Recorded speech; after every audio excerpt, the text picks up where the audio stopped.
I found myself staring at the distant remains of Earth's moon through the narrow viewport, fragmented into pieces by the same war that wiped out everything I had ever known.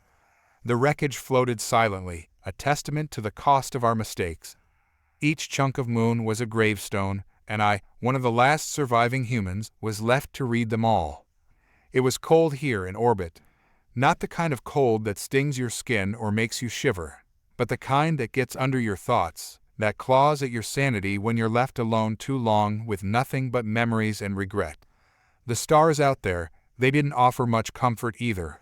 Just distant lights, indifferent, like the aliens who had betrayed us. They weren't always indifferent though. For a time, they feared us. Now, I wasn't so sure. I adjusted my position in the uncomfortable chair, eyes drifting from the shattered moon back to the empty stretch of stars. Somewhere out there, they were waiting, watching. But it was quiet now, too quiet, like the calm before a storm I felt brewing deep inside. We called it peace.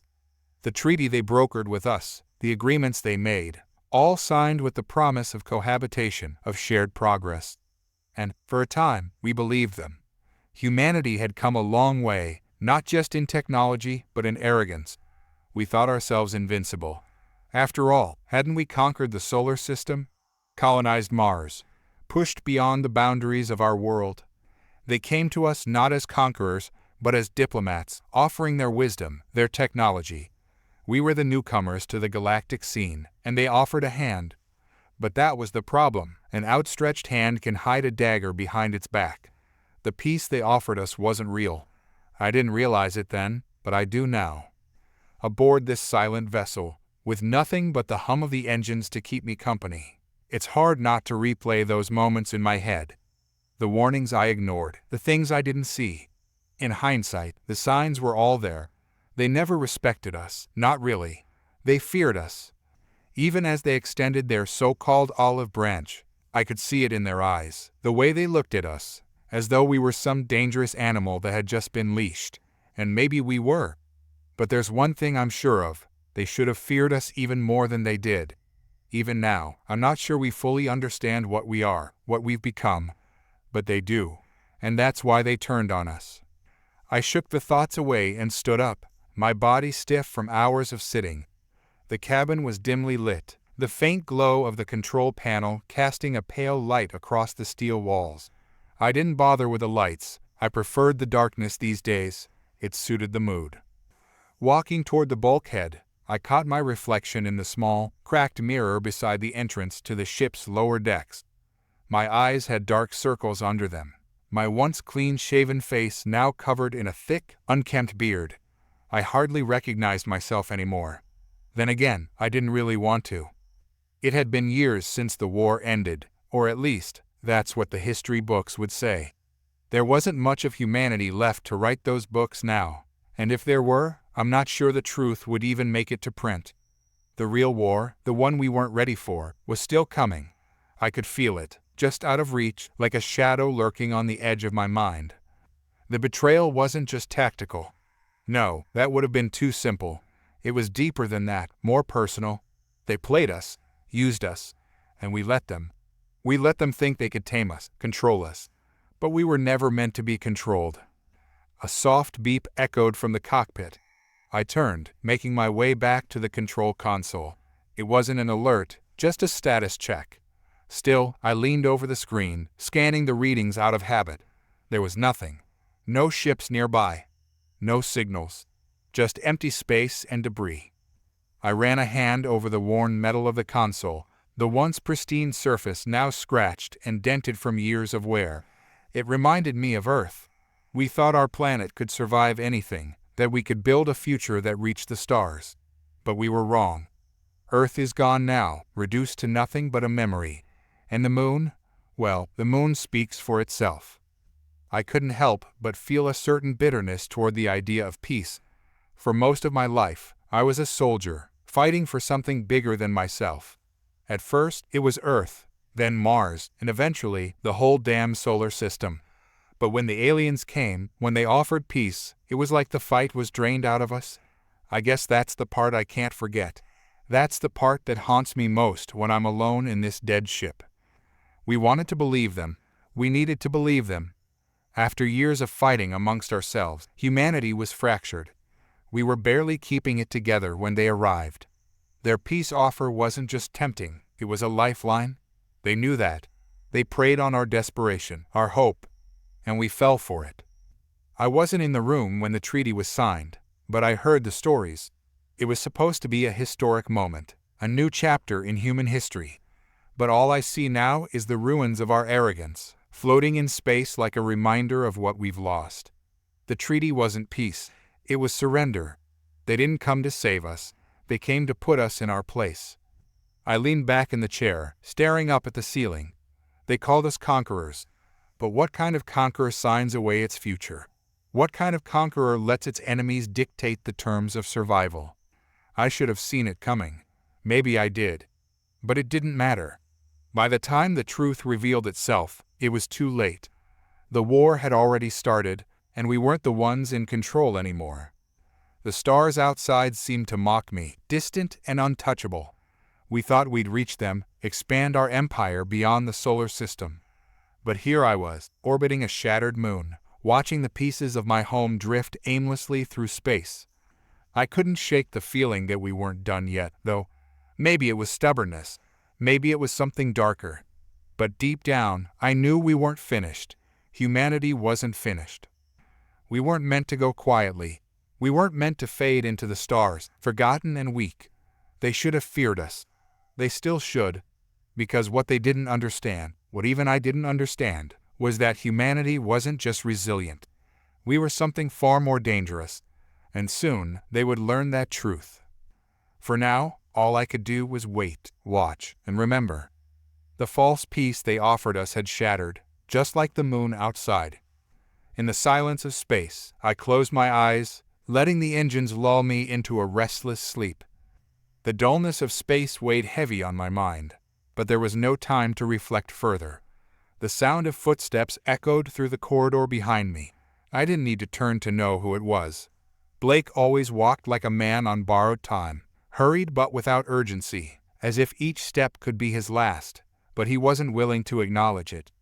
I remained still, eyes fixed on the broken remains of the moon outside. "You've been sitting here for hours," Blake's voice cut through the quiet like a blade, sharp but restrained.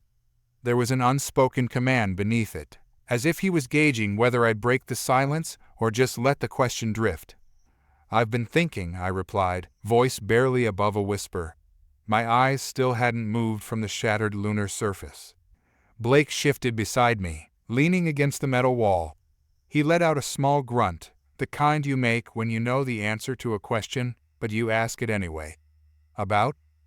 I tore my gaze from the stars and turned toward him, taking in the lines on his face, deeper now than they had been just a year ago. The war had aged us all, but it wasn't just the conflict that had done this to us. It was the waiting, the weight of what came after. Survival had its costs, and sometimes it was more than just your body that paid the price. "I've been thinking about how it ended," I said, my voice low, but steadier now.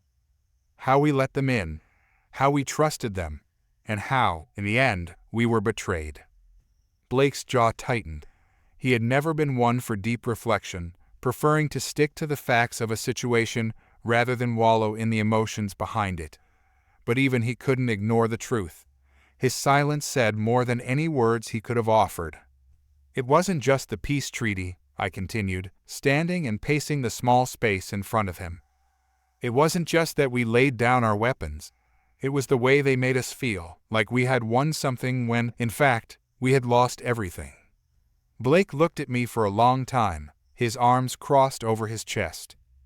"You're wrong," he said, finally breaking the silence. "We didn't lose everything. We still have this." He gestured toward the ship around us, the cold metal walls that had become our new home, as if that was enough to stave off the bitterness that had seeped into every crack of our existence. "This," I repeated, gesturing around the cabin. "This is nothing. We're floating in the remains of our arrogance, Blake. This isn't survival, it's decay." He didn't respond right away, just stared at me with a look that I couldn't quite place, part defiant, part resignation. Maybe he knew, deep down, that I was right. Maybe he was just better at ignoring it than I was. I scoffed, unable to hold back the bitterness in my tone. And what exactly is that, Blake? Another fight? Another chance to be betrayed? He stepped forward, closing the distance between us, his eyes dark and unyielding. You're damn right. Another fight. Because that's all there is now. I shook my head, feeling the weight of his words, but unwilling to let them sink in completely. You think they're coming for us again? After what happened? They already took everything. What's left? Blake didn't answer right away. He just stared at me for a moment longer before turning toward the viewport, his face reflected in the fractured light of the stars beyond. They're scared of us, he said, almost as if to himself. They didn't destroy us completely because they're scared of what will become. What will become? I repeated, confusion creeping into my voice. Blake nodded slowly. We've always been a threat to them. But now we're something more. They tried to wipe us out, tried to put us in our place. But they failed, and that failure terrifies them. I felt the coldness of his words settle deep into my bones. What are you talking about? Blake turned to face me again, his expression hardening. You've felt it, haven't you? That shift inside of you. That thing they couldn't control. He stepped closer, lowering his voice. I've felt it too. Ever since the moon shattered, ever since the final battle. I didn't want to acknowledge what he was saying. I had been pushing the feeling down, trying to drown it out with reason, with logic. But Blake was right. There was something different about us now, something that wasn't there before. We're not the same as we were, he continued. We're not just soldiers anymore. We're survivors. And there's a price to that kind of survival. His words resonated with a truth I didn't want to face. The change inside of me had started slowly, creeping in like a shadow I couldn't shake. It wasn't just anger or hatred for what had been done to us. It was something darker, something primal. I had felt it in battle, that edge, that hunger that pushed me beyond my limits. I had thought it was just adrenaline, but now I wasn't so sure. What is it, Blake? I asked, my voice almost a whisper. He smiled, but there was no warmth in it. I don't know, but it's there, and they know it too. I stared at him, the pieces of the puzzle slowly falling into place. The aliens hadn't just feared our technology or our weapons. They had feared us, what we were capable of becoming. They had tried to destroy us before we could evolve into something else, something they couldn't predict, couldn't control. What do we do? I asked, feeling the weight of the question in my chest. Blake's smile faded, replaced by a look of grim determination. We wait. We prepare. And when the time comes, we show them exactly what they were right to fear. Hours later, I found myself back in the cockpit, staring at the distant stars once again. Blake's words still echoed in my mind, but now there was something else alongside them, something deeper, a sense of inevitability. The quiet hum of the engines no longer felt like a lullaby. It was a countdown. Every second that passed, every breath I took, brought us closer to something I couldn't fully understand. But I could feel it, just out of reach, like a storm building on the horizon. The door behind me slid open with a soft hiss, and this time I didn't need to look to know who it was. Mason's heavy footsteps, slow and deliberate, announced his presence long before he reached me. "You're still up," he said, his voice low and gravelly, worn down by years of battle and loss. "Couldn't sleep," I replied, keeping my eyes on the stars. Mason moved to stand beside me, his massive frame casting a long shadow across the control panel. "Blake told me you two talked." "Yeah," I said, my voice flat. Mason let out a deep breath, crossing his arms over his chest. "You believe him?" I turned to face him, studying the lines on his face. Mason was older than Blake and I, a veteran of the old wars on Mars, back when we still believed in heroes and glory. Those days were long gone, and Mason had lost more than most in the years that followed. But he had never lost his faith in us, in humanity. "I don't know what to believe anymore," I admitted, "but I can't deny what I've felt." Mason's eyes met mine, and for a moment there was something unspoken between us. A shared understanding, forged in the fires of war and betrayal. "It's there," Mason said, his voice softer now. "I've felt it too. Ever since the day the treaty broke, something inside me has been different." I nodded, the weight of his words settling in. "Blake thinks it's why they're still afraid of us. Why they didn't finish the job." Mason didn't respond right away. He just stared out at the stars, his expression unreadable. "Maybe he's right. Maybe they do fear what we're becoming. But that doesn't mean we should rush into it." "What do you mean?" I asked, frowning. Mason turned to face me, his eyes hard. "We need to be careful. Whatever this is inside of us, it's not something we can control yet. We can't let it consume us. Otherwise, we'll be just as dangerous to ourselves as we are to them." I stared at him, unsure of what to say. The idea that we were on the edge of something far bigger than ourselves was terrifying enough. But the thought that we might not be able to control it, that was something else entirely. Mason gave a small, satisfied nod before turning and heading back toward the corridor, leaving me alone once again. I returned my gaze to the stars, but now they didn't feel so distant. The storm was coming, and whether we were ready for it or not, we would face it together. But the question that lingered in my mind, long after Mason had left, was whether we would still be ourselves when it was all over, or if the thing growing inside us would change us into something else entirely, something they feared for a reason. And maybe, just maybe, they were right to fear us. The dullness of space weighed heavy on my mind, but there was no time to reflect further. The sound of footsteps echoed through the corridor behind me. I didn't need to turn to know who it was. Blake always walked like a man on borrowed time, hurried but without urgency, as if each step could be his last, but he wasn't willing to acknowledge it. I remained still, eyes fixed on the broken remains of the moon outside. "You've been sitting here for hours," Blake's voice cut through the quiet like a blade, sharp but restrained. There was an unspoken command beneath it, as if he was gauging whether I'd break the silence or just let the question drift. "I've been thinking," I replied, voice barely above a whisper. My eyes still hadn't moved from the shattered lunar surface. Blake shifted beside me, leaning against the metal wall. He let out a small grunt, the kind you make when you know the answer to a question, but you ask it anyway. "About?" I tore my gaze from the stars and turned toward him, taking in the lines on his face, deeper now than they had been just a year ago. The war had aged us all, but it wasn't just the conflict that had done this to us. It was the waiting, the weight of what came after. Survival had its costs, and sometimes it was more than just your body that paid the price. "I've been thinking about how it ended," I said, my voice low, but steadier now. "How we let them in, how we trusted them, and how, in the end, we were betrayed." Blake's jaw tightened. He had never been one for deep reflection, preferring to stick to the facts of a situation rather than wallow in the emotions behind it. But even he couldn't ignore the truth. His silence said more than any words he could have offered.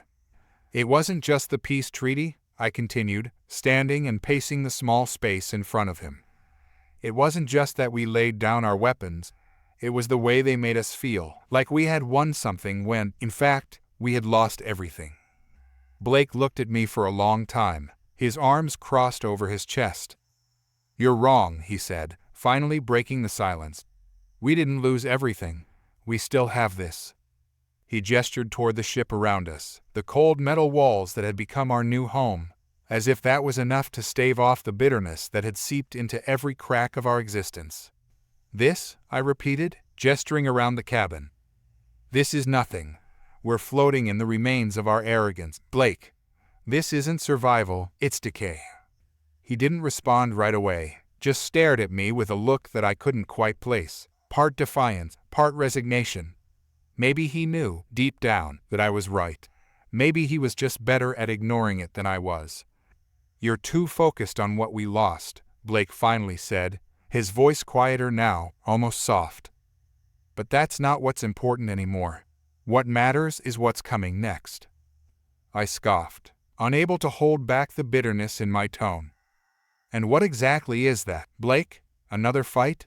Another chance to be betrayed?"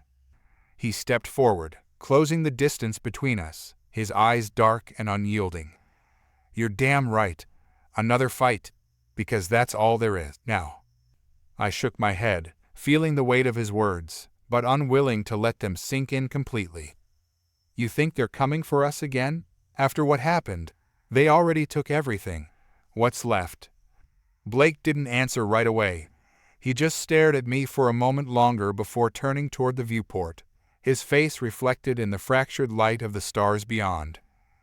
"They're scared of us," he said, almost as if to himself. "They didn't destroy us completely because they're scared of what will become." "What will become?" I repeated, confusion creeping into my voice. Blake nodded slowly. "We've always been a threat to them. But now we're something more. They tried to wipe us out, tried to put us in our place.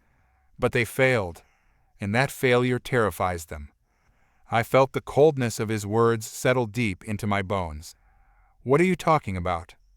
Blake turned to face me again, his expression hardening. "You've felt it, haven't you? That shift inside of you. That thing they couldn't control." He stepped closer, lowering his voice. "I've felt it too. Ever since the moon shattered, ever since the final battle." I didn't want to acknowledge what he was saying. I had been pushing the feeling down, trying to drown it out with reason, with logic. But Blake was right. There was something different about us now, something that wasn't there before. "We're not the same as we were," he continued. "We're not just soldiers anymore. We're survivors, and there's a price to that kind of survival." His words resonated with a truth I didn't want to face. The change inside of me had started slowly, creeping in like a shadow I couldn't shake. It wasn't just anger or hatred for what had been done to us. It was something darker, something primal. I had felt it in battle, that edge, that hunger that pushed me beyond my limits. I had thought it was just adrenaline, but now I wasn't so sure. "What is it, Blake?" I asked, my voice almost a whisper. He smiled, but there was no warmth in it. "I don't know, but it's there, and they know it too." I stared at him, the pieces of the puzzle slowly falling into place. The aliens hadn't just feared our technology or our weapons. They had feared us, what we were capable of becoming. They had tried to destroy us before we could evolve into something else. Something they couldn't predict, couldn't control. "What do we do?" I asked, feeling the weight of the question in my chest. Blake's smile faded, replaced by a look of grim determination. "We wait. We prepare. And when the time comes, we show them exactly what they were right to fear." Hours later, I found myself back in the cockpit, staring at the distant stars once again. Blake's words still echoed in my mind, but now there was something else alongside them, something deeper, a sense of inevitability. The quiet hum of the engines no longer felt like a lullaby. It was a countdown. Every second that passed, every breath I took, brought us closer to something I couldn't fully understand, but I could feel it, just out of reach, like a storm building on the horizon. The door behind me slid open with a soft hiss, and this time I didn't need to look to know who it was.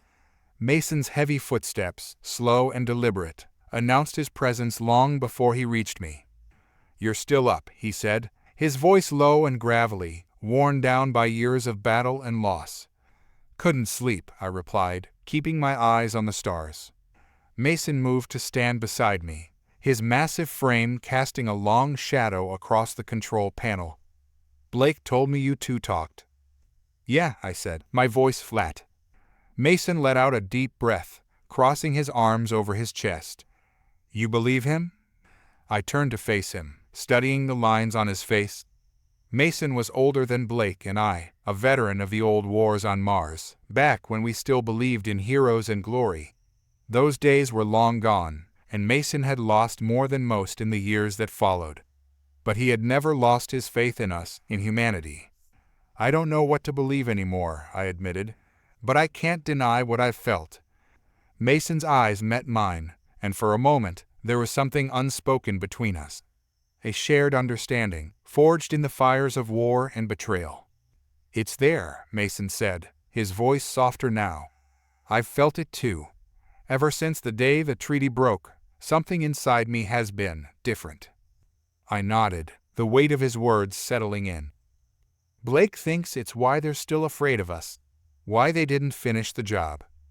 Mason didn't respond right away. He just stared out at the stars, his expression unreadable. Maybe he's right. Maybe they do fear what we're becoming. But that doesn't mean we should rush into it. What do you mean? I asked, frowning. Mason turned to face me, his eyes hard. We need to be careful. Whatever this is inside of us, it's not something we can control yet. We can't let it consume us. Otherwise, we'll be just as dangerous to ourselves as we are to them. I stared at him, unsure of what to say. The idea that we were on the edge of something far bigger than ourselves was terrifying enough.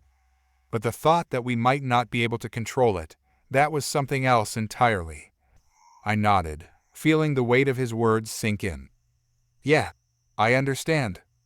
Mason gave a small, satisfied nod before turning and heading back toward the corridor, leaving me alone once again.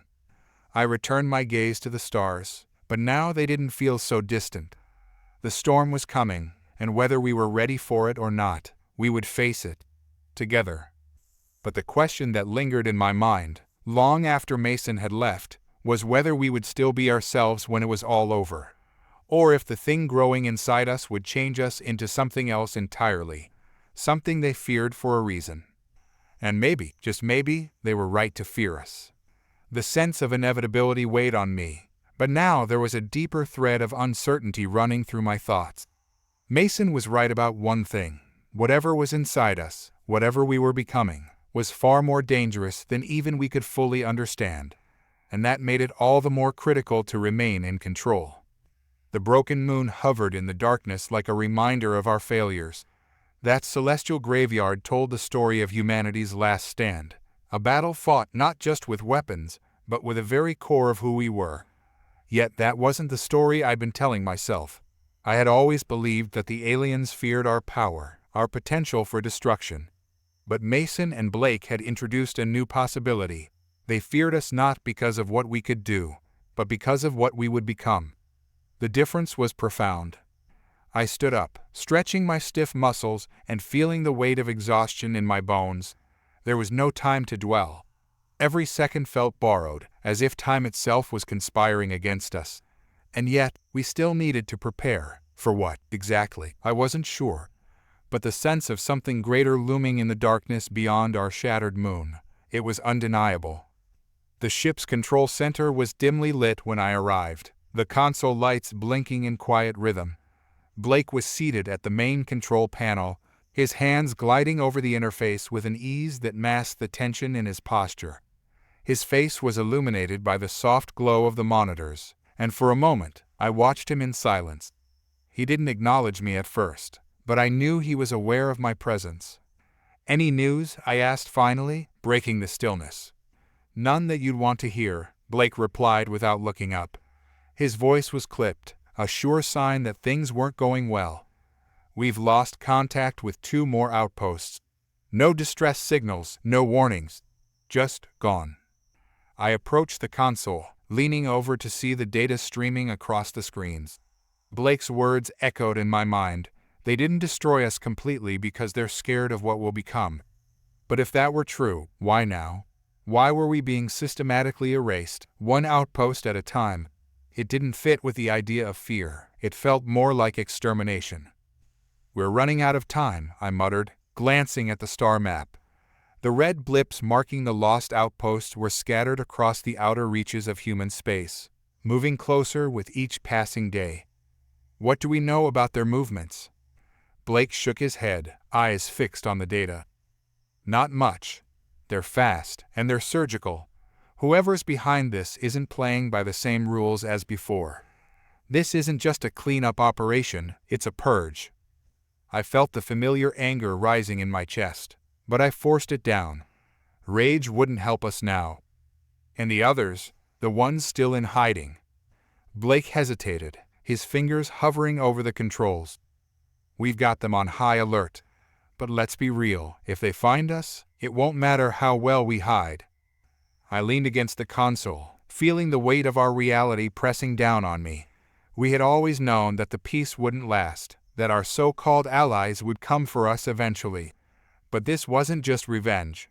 It was something deeper, something more methodical. "You still think it's fear driving them?" I asked, turning to Blake. Blake finally looked up, meeting my gaze. His expression was hard to read, a mix of determination and something else I couldn't quite place. "Fear doesn't explain everything, but it explains enough. They know we're not the same as we were, and they're not taking any chances." I stared at him, the silence stretching between us. There was truth in what he said, but there was also something missing. I could feel it in the pit of my stomach, gnawing at the edges of my thoughts. "They're scared of us." "Sure," I said slowly, "but they're not acting scared. They're acting like they know something we don't." Blake's jaw tightened, but he didn't respond. He knew I was right, and that was the most unsettling part of all. If the aliens weren't just reacting out of fear, then they had a plan, and we were still in the dark. The door to the control room slid open with a hiss, and Mason strode in, his broad shoulders barely fitting through the narrow frame. He carried with him an air of authority, as if his very presence demanded attention. He glanced between Blake and me, his brow furrowing. "What's the latest?" he asked, his deep voice cutting through the tension. Blake filled him in on the missing outposts, the lack of signals, the growing sense of inevitability. Mason listened in silence, his face unreadable. When Blake finished, Mason let out a long breath, crossing his arms over his chest. "They're closing in," Mason said. It wasn't a question. Blake nodded. "At this rate, we've got days, maybe less." Mason looked at me, his dark eyes piercing. "What are you thinking?" I hesitated, unsure of how to put my thoughts into words. There was a part of me that didn't want to admit it, not to Blake, and certainly not to Mason. But the truth was gnawing at me, relentless. "We're missing something," I said finally. "Something important." Blake frowned, leaning back in his chair. "What do you mean?" I gestured toward the star map, the blinking red dots. "Think about it. They're wiping us out, one outpost at a time, but they're not rushing. They're taking their time, making sure there are no mistakes. That's not how you act if you're scared." Mason was silent for a moment, considering my words. "Go on." "They're acting like they know we're still figuring something out," I continued. "Like they're giving us time, but not enough. It's almost like they want us to evolve, but only so far." Blake shook his head, skeptical. "That doesn't make any sense. If they wanted us dead, they'd kill us. Why wait?" "Because they don't want us dead," Mason said quietly, his gaze fixed on the star map. "Not yet, anyway." Blake and I both turned to him, surprised. Mason's expression was grim, his jaw clenched. "Think about it.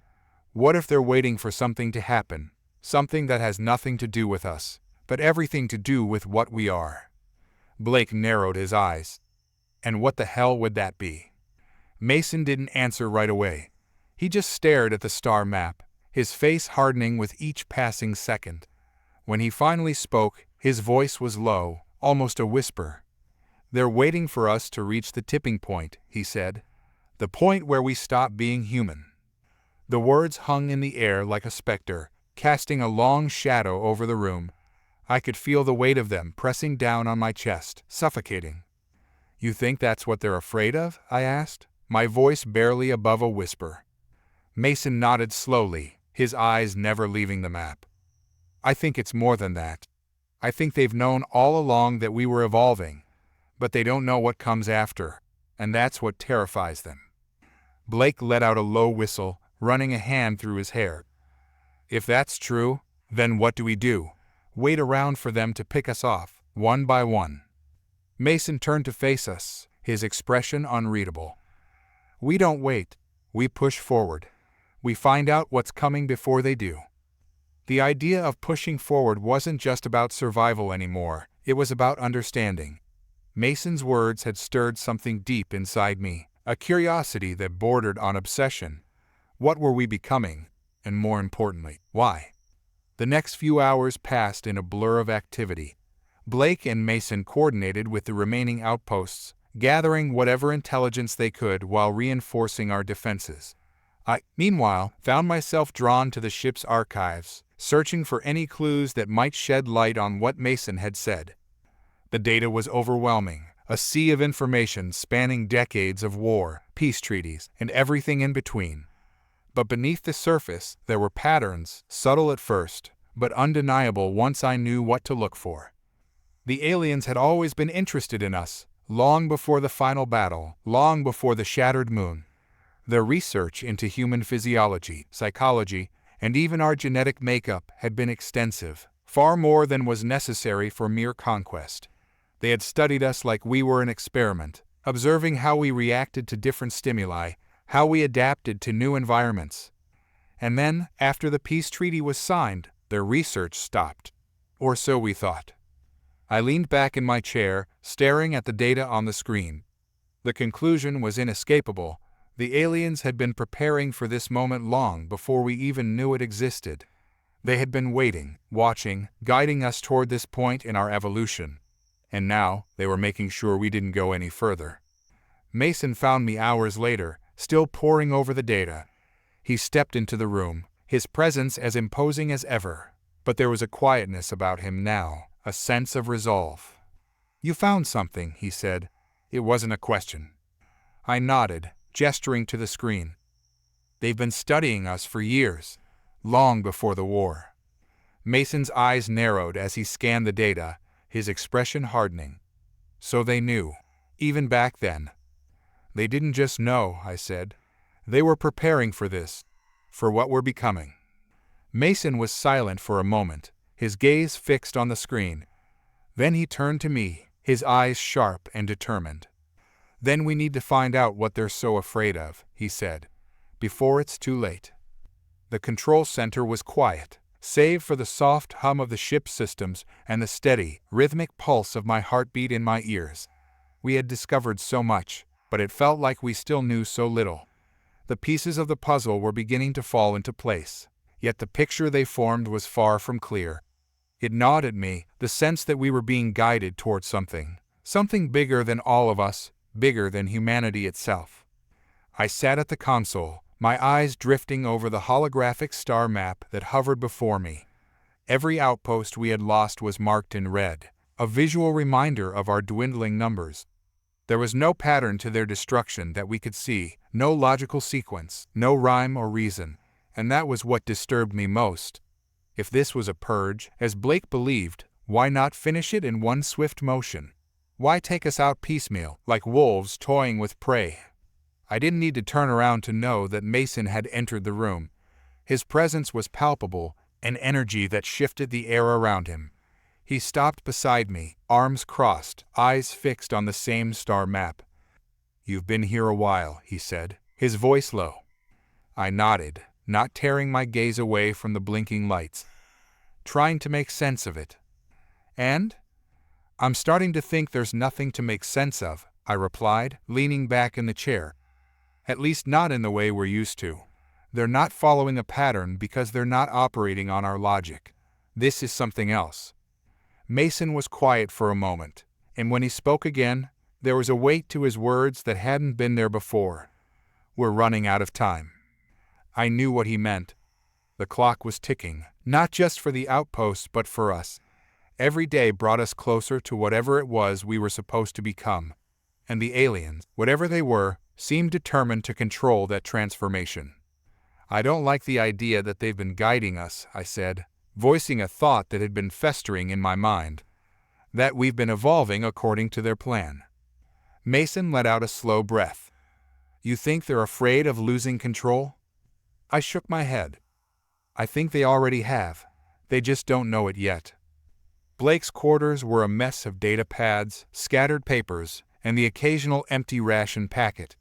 He'd been working non-stop since we lost contact with a second-to-last outpost, and it showed in the dark circles under his eyes. When I walked in, he barely looked up from the console, fingers still flying over the keyboard.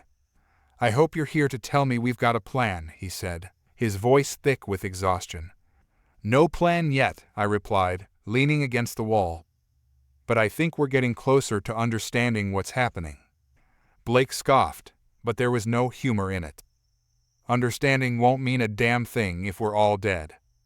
I studied him for a moment, taking in the weariness etched into his features. Blake had always been the pragmatist, the one who looked for the straightforward answer in a universe that rarely provided one. But even he was beginning to crack under the weight of it all. "We've been thinking about this wrong," I said, stepping forward. "We keep trying to fight them on our terms, with our logic. But they've been one step ahead of us this whole time because they know something we don't." Blake stopped typing and finally met my gaze, frowning. "And what's that?" "That this isn't about survival," I said. "It's about transformation. They don't care about killing us off. They care about controlling what we're becoming." Blake's frown deepened. "And you think we can stop it?" "I think we can't," I admitted. "But we can understand it. And maybe, if we do that, we'll find a way to turn the tables." Blake rubbed a hand over his face, sighing. "And what if what we're becoming is worse than they are?" I didn't have an answer for that. There was a growing tension among the crew, one that I couldn't ignore. It simmered beneath the surface, an unspoken fear that we were all teetering on the edge of something catastrophic. I saw it in the way they moved, in the way conversations became more clipped, more guarded. Everyone felt it. Everyone knew what was coming, even if they couldn't put it into words. It wasn't just the aliens we were afraid of anymore. It was ourselves. I found myself standing at one of the observation decks, staring out at the fractured moon that orbited our ship. Its jagged edges caught the light of a distant star, casting long shadows across its surface. I wondered what the moon had looked like before the war, before the destruction, before humanity's last stand. Footsteps approached from behind, and I turned to see Blake joining me, his arms folded across his chest. He didn't say anything at first, just stood beside me, his eyes on the same broken landscape. "I've been thinking," Blake said after a while, his voice quiet, "about what you said earlier, about us becoming something else. And I'm not sure I like the idea," he admitted. "I mean, we've already lost so much. Our home, our people. If we lose who we are on top of that, what's left?" I didn't have an answer for that either. We stood there in silence for a long time, the weight of the future pressing down on us like a vice. I could feel the tension coiling in my chest, a knot of anxiety that wouldn't loosen no matter how hard I tried to push it away. "What if they're right?" Blake asked suddenly, his voice barely above a whisper. "What if what's growing inside us really is something to be afraid of?" I didn't want to think about that, but the question had been haunting me, too, lurking in the back of my mind since the moment Mason had suggested it. What if the aliens weren't the villains in this story? What if we were? Mason stood at the helm, his expression unreadable as he stared at the data streaming across the main console. I watched him from the doorway for a moment, unsure of what to say. Mason had always been the strongest among us, the one who seemed unshakable in the face of everything we'd been through. But now I could see the cracks forming. "What's the next move?" I asked, stepping into the room. Mason didn't turn around. "We push forward." "To what?" I pressed. "We still don't know what we're dealing with." "We know enough," Mason replied, his voice cold. "We know that they're trying to control us, that they're afraid of what we'll become. But we don't know what that is," I said. "We don't know if it's something we want." Mason finally turned to face me, his eyes hard. "It doesn't matter what we want. This is happening whether we like it or not." I stared at him, my mind racing. Mason was right. In a way, we couldn't stop this transformation, whatever it was. But the idea of just accepting it, of letting it happen without a fight, that didn't sit right with me. "So what do we do?" I asked. Mason's gaze didn't waver. "We embrace it. We become what they fear." The words sent a chill down my spine, but I couldn't deny the logic in them. If we were going to survive, if we were going to make sure humanity had a future, we couldn't afford to be afraid of what we were becoming. We had to own it. But that didn't mean I wasn't afraid. Later, I found myself in the ship's archives again, searching through the data for anything that might give us a clue about what was happening to us. The deeper I dug, the more I realized just how much the aliens had known about us, about our potential. They had been watching us for centuries, studying our development, our evolution. They had been waiting for this moment. And now that it was here, they were trying to stop it. But why? What were they so afraid of? As I sifted through the data, I began to notice patterns, subtle shifts in human biology, in our genetic makeup, that had been happening over the course of generations. Changes that hadn't been apparent at first, but were now undeniable. Humanity had been evolving, slowly but surely, into something new, something different. I leaned back in my chair, staring at the screen in front of me. The answer was there, hidden in the data, just out of reach.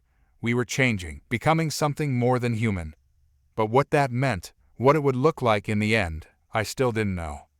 The sound of the door opening behind me pulled me from my thoughts, and I turned to see Mason standing in the doorway, his expression unreadable. "You found something," he said. Again, not a question.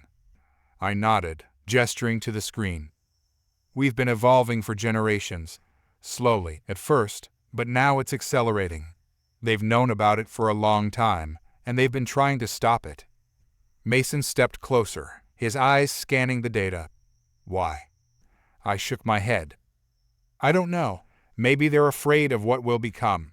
Or maybe they're afraid of what we'll do once we've changed." Mason was silent for a long moment, his gaze still fixed on the screen. Finally, he spoke, his voice low and steady. "Then we need to make sure we control it," he said, "before they do." I nodded, my heart pounding in my chest. The pieces were starting to fall into place, but the picture they formed was far from clear. One thing was certain, though, whatever was coming, we had to be ready. Because if we weren't, the future might not belong to humanity at all. Mason stood there for a moment longer, his eyes scanning the data on the screen, as if he could will it to reveal all the answers at once. But it wouldn't. We both knew that. The aliens had been meticulous, strategic, never giving away more than they had to. They knew something about humanity that we didn't, something about our future, and it terrified them enough to push us to the brink of extinction. I turned my gaze back to the data, feeling the weight of it settle in my chest. The quiet hum of the ship surrounded us, but the silence between Mason and me was louder. I could sense his frustration, his need for clarity, for a path forward, but I wasn't sure there was one. Not anymore. "You ever think about what it would have been like if none of this happened?" I asked, breaking the silence. My voice came out rougher than I intended, betraying the tension that had been building inside me. Mason looked at me, surprised by the shift in the conversation. "What do you mean?" "If the war never started, if we'd just stayed on Earth, lived out our lives, never knowing about any of this," I said, waving a hand at the data in front of us. "Would it have been better?" Mason didn't answer right away. His face was hard to read, the lines of his jaw tightening as he considered the question. "Maybe," he said finally, "but we wouldn't have known, and we wouldn't have become, whatever it is we're becoming." "Maybe that's the point," I muttered. "Maybe we weren't supposed to know." He frowned at that, the sharp edge of his gaze turning toward me. "You really believe that?" I leaned back in the chair, letting out a breath I didn't realize I'd been holding. "I don't know what I believe anymore. Every time I think I've figured it out, something else gets thrown in the mix. First, we thought they just wanted to destroy us. Then we thought they were trying to control us. Now it feels like we're part of some plan we never agreed to." Mason shook his head, crossing his arms. "It's not about what we agreed to. It's about survival. Maybe they started this, but we're the ones who finish it, on our terms." There was a fierceness in his voice, the same resolve that had carried him through countless battles and losses. But something about his words didn't sit right with me. It wasn't that I didn't want to fight back. I did. But there was more to this than just survival. We were in the middle of a transformation, and we didn't even know what we were transforming into. "We keep talking about fighting back, about finishing what they started," I said slowly. "But what if what we're becoming isn't something we want to be? What if we're not the good guys in this?" Mason's expression darkened. "I've thought about that," he admitted. "But it doesn't change anything. We're here, now. We can't stop what's happening to us, so we make sure we come out on top, even if it means becoming something worse than them." His eyes flicked toward the screen again, where the data on our evolution was still displayed, the subtle shifts in human biology staring back at us. I could see the uncertainty in his face, the way his jaw tightened as he considered my question. But when he spoke, his voice was steady. "If we become something else, it won't be because of them. It'll be because of us. And that's the difference. We make the choice, not them." I wanted to believe that. I really did. But deep down, I wasn't sure we were making any choices at all. We were reacting, playing their game without even understanding the rules. Before I could respond, the ship's communication panel flickered to life, a low chime filling the room. I turned to the console, tapping a few buttons as the screen shifted to show an incoming transmission. The signal was weak, barely holding together, but I recognized the call sign. It was from one of the last remaining human outposts. "It's Echo Station," I said, eyes narrowing. "They shouldn't be broadcasting." Mason moved closer, his focus sharpening. "Open the channel." I complied, bringing up the audio. The static-filled sound of a voice crackled through the speakers. "Under attack. Request immediate backup." The signal broke apart, the voice cutting out before I could hear more. I tried to re-establish the connection, but the transmission had already collapsed. "They're close to the Gamma sector," Mason said, pacing now. "That's too far out for us to reach in time." I nodded, my mind racing. Echo Station had been one of the few remaining strongholds, a crucial point in our defense against the alien fleet. If they fell, "We need to send a distress beacon to the other outposts," I said. "See if anyone else can get there before it's too late." Mason stopped pacing, turning to face me. "You think anyone's left who'll answer?" I didn't respond right away. The truth was, I wasn't sure there was. Most of the other outposts had gone dark, either destroyed or cut off by the alien forces. But we had to try. We couldn't afford to lose Echo Station, not when we were already so close to the edge. "I'll send the signal," I said finally, standing up. "Even if no one responds, we'll know we did everything we could." Mason didn't argue, and I could see the weight of the decision settling on his shoulders. He'd never been the type to back down from a fight, but even he knew we were running out of options. As I sent out the distress beacon, a thought lingered in the back of my mind, gnawing at me. Why now?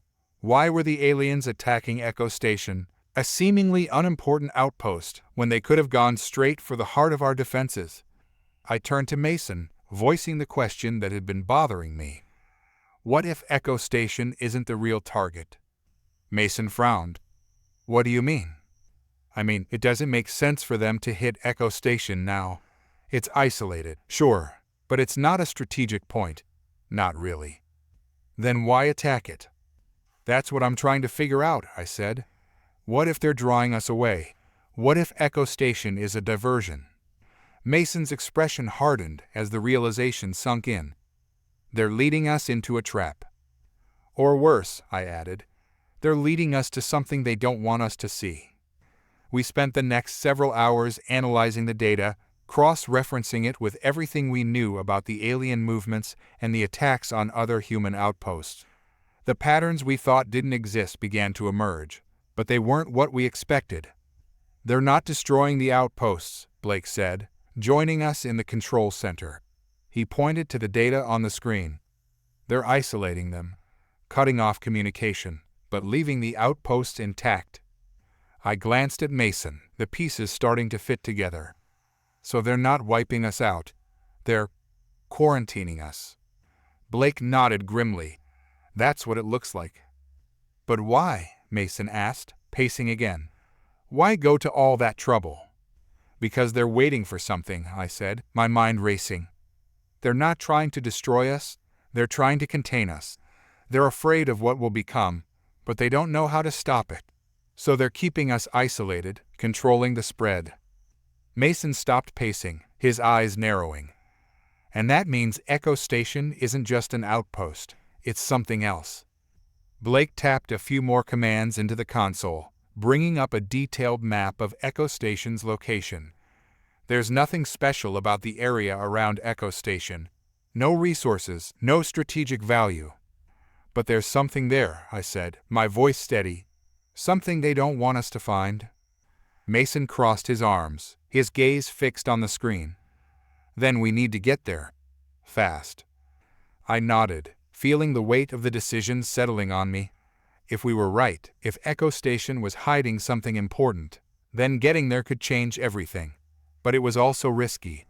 The aliens had been planning this for years, maybe longer, and if they wanted us to stay away, there was a reason for it. Set course for Echo Station, Mason ordered, his voice firm. We'll find out what they're hiding. I hesitated for a moment, my hand hovering over the navigation controls. And what if we find out something we don't want to know? Mason didn't flinch. Then we deal with it, whatever it is. I entered the new coordinates, feeling the ship's engines hum to life beneath us. The course was set. We were heading straight into the unknown, straight toward whatever the aliens had been hiding from us. My pulse quickened, the familiar tension building in my chest as the stars outside the viewport blurred into streaks of light. This was it. We were about to cross a line that couldn't be uncrossed. The hours passed slowly as we made our way toward Echo Station. Blake, Mason, and I had retreated to the ship's common area, our conversations growing quieter as the reality of what we were heading into settled in. The ship's low hum was the only constant, a reminder that even in the silence, time was moving forward. But it wasn't just time. Something else was moving forward too. As the ship hurtled through the emptiness of space, a profound silence enveloped us. The distant stars hung like pinpricks of light against a black canvas, their unyielding gaze a reminder of how small we truly were. I kept my eyes fixed on the viewport, the weight of the impending confrontation pressing down on me. Echo Station loomed ahead, a solitary dot against the vastness, yet its significance felt monumental. "Are you ready?" Mason's voice broke through the stillness. He stood behind me, arms crossed, eyes narrowing at the streaks of stars beyond. I turned to face him, letting the question settle between us. Ready for what? To confront our past? To discover what we've become? He shrugged, a gesture both dismissive and honest. We need to be prepared for anything. We're heading into a potential minefield. The stakes have never been higher. I nodded, feeling the gravity of his words. This was more than just another mission. It was a reckoning. We weren't just confronting the alien threat, but also our own evolution. What had we become? What were we willing to sacrifice to ensure our survival? These questions lingered in the air, unanswered and heavy. The ship's navigation console pinged softly, drawing our attention back to the immediate. "We'll be entering Echo Station's orbit in 10 minutes, Blake announced from the cockpit, his voice steady. He was focused, fingers dancing over the controls. "I suggest we prepare for potential hostilities. Scans indicate minimal power emissions from the station. Either they're conserving energy or something is wrong," Mason finished, his brow furrowing. The unspoken worry hung in the air. What if we arrived to find nothing but silence? We shared a collective moment of uncertainty, but it didn't last long. I straightened my posture, the soldier in me kicking in. "Let's gear up. If we're going in, we'll need our equipment." We moved with a practiced efficiency, each of us retreating to our quarters to grab our gear. I retrieved my weapon, a modified rifle that felt heavy in my hands. It was a comforting weight, a reminder of the battles I had faced and survived. As I checked the ammo, I thought about the soldiers who had fought beside me, the ones who hadn't made it. Their faces flashed in my mind, a mix of camaraderie and loss. I couldn't afford to dwell on that now. We were still in the fight. When we regrouped in the common area, Mason had donned his tactical vest, its pockets filled with equipment. "We'll scan for any life signs as soon as we dock. If there's anyone left, we need to find them quickly." "Agreed," I said, catching Blake's eye. He had a determined look on his face, but there was also a flicker of apprehension. We had all been through enough together to know the potential consequences of this mission. "Let's move," Mason commanded, his tone leaving no room for hesitation. We approached the docking bay, the tension thickening with each step. The ship's low hum was a constant reminder of the urgency surrounding us. I felt my heart rate quicken, adrenaline coursing through my veins. This wasn't just about survival anymore.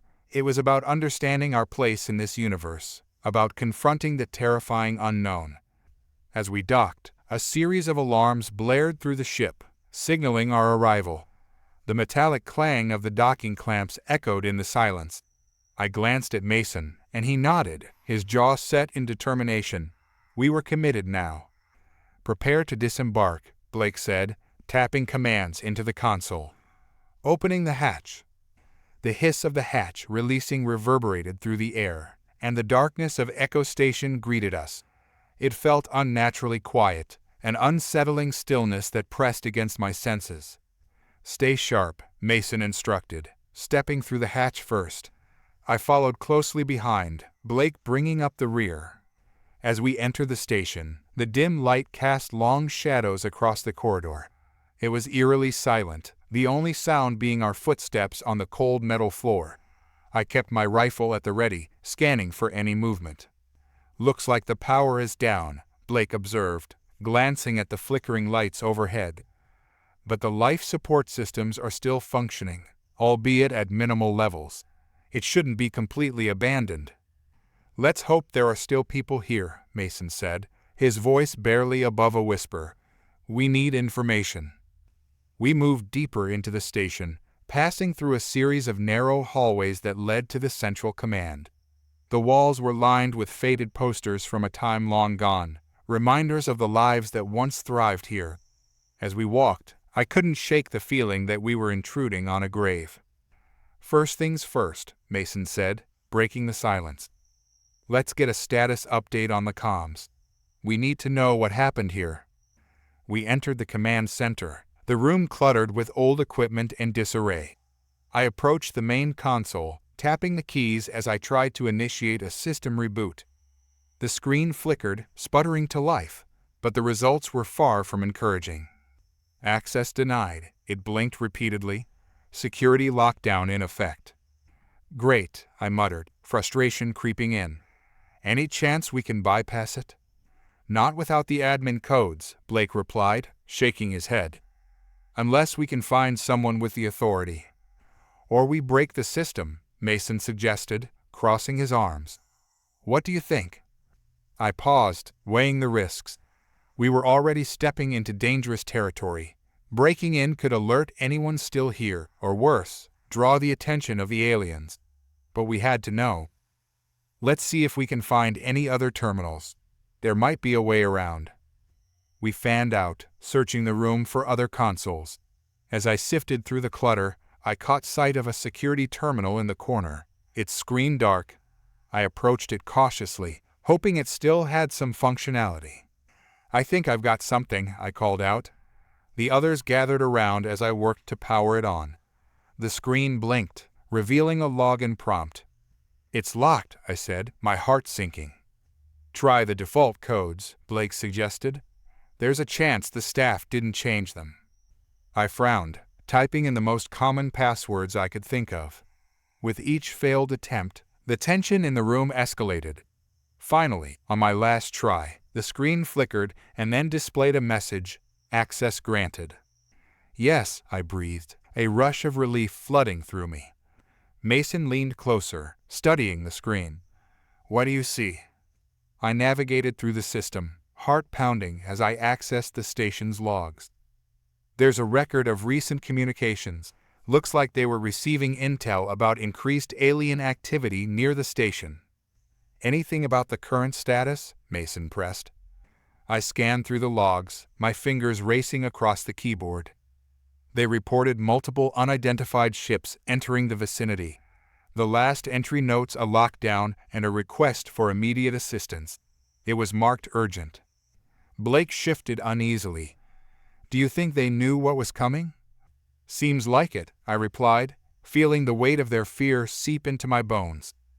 They were trying to protect themselves, but it didn't work.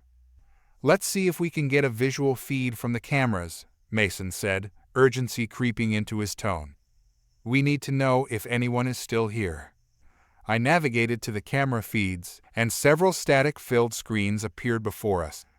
One by one, I cycled through the various sections of the station, each display revealing nothing but darkness. Finally, one feed flickered to life, showing a dimly lit corridor. I squinted, trying to make out the details. There were figures, human silhouettes moving in the distance. My heart raced as I watched them. They seemed lost, disoriented. "There are people," I exclaimed, excitement bubbling up inside me. "But they don't look like they're in good shape." Mason leaned closer, his expression serious. "We need to get to them. They might know more about what's happening." "Where are they?" Blake asked, eyes glued to the screen. "Looks like they're congregating near the main reactor. It's a few corridors down from here." "Let's move," Mason ordered, his voice resolute. "Keep your weapons ready." We navigated through the labyrinth of hallways, the weight of our mission hanging heavy in the air. The shadows felt alive, as if they were whispering secrets of those who had come before us. Each step echoed our uncertainty, but we pressed on, driven by a sense of purpose. As we approached the reactor area, the low hum of machinery filled our ears, a stark contrast to the silence we had encountered elsewhere.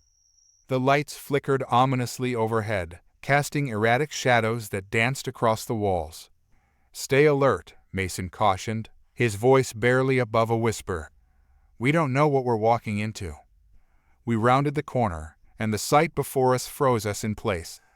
The room was filled with ragged figures huddled together, their faces pale and gaunt. They looked up as we entered, a mixture of fear and disbelief in their eyes. "Who are you?" one of them croaked, stepping forward hesitantly.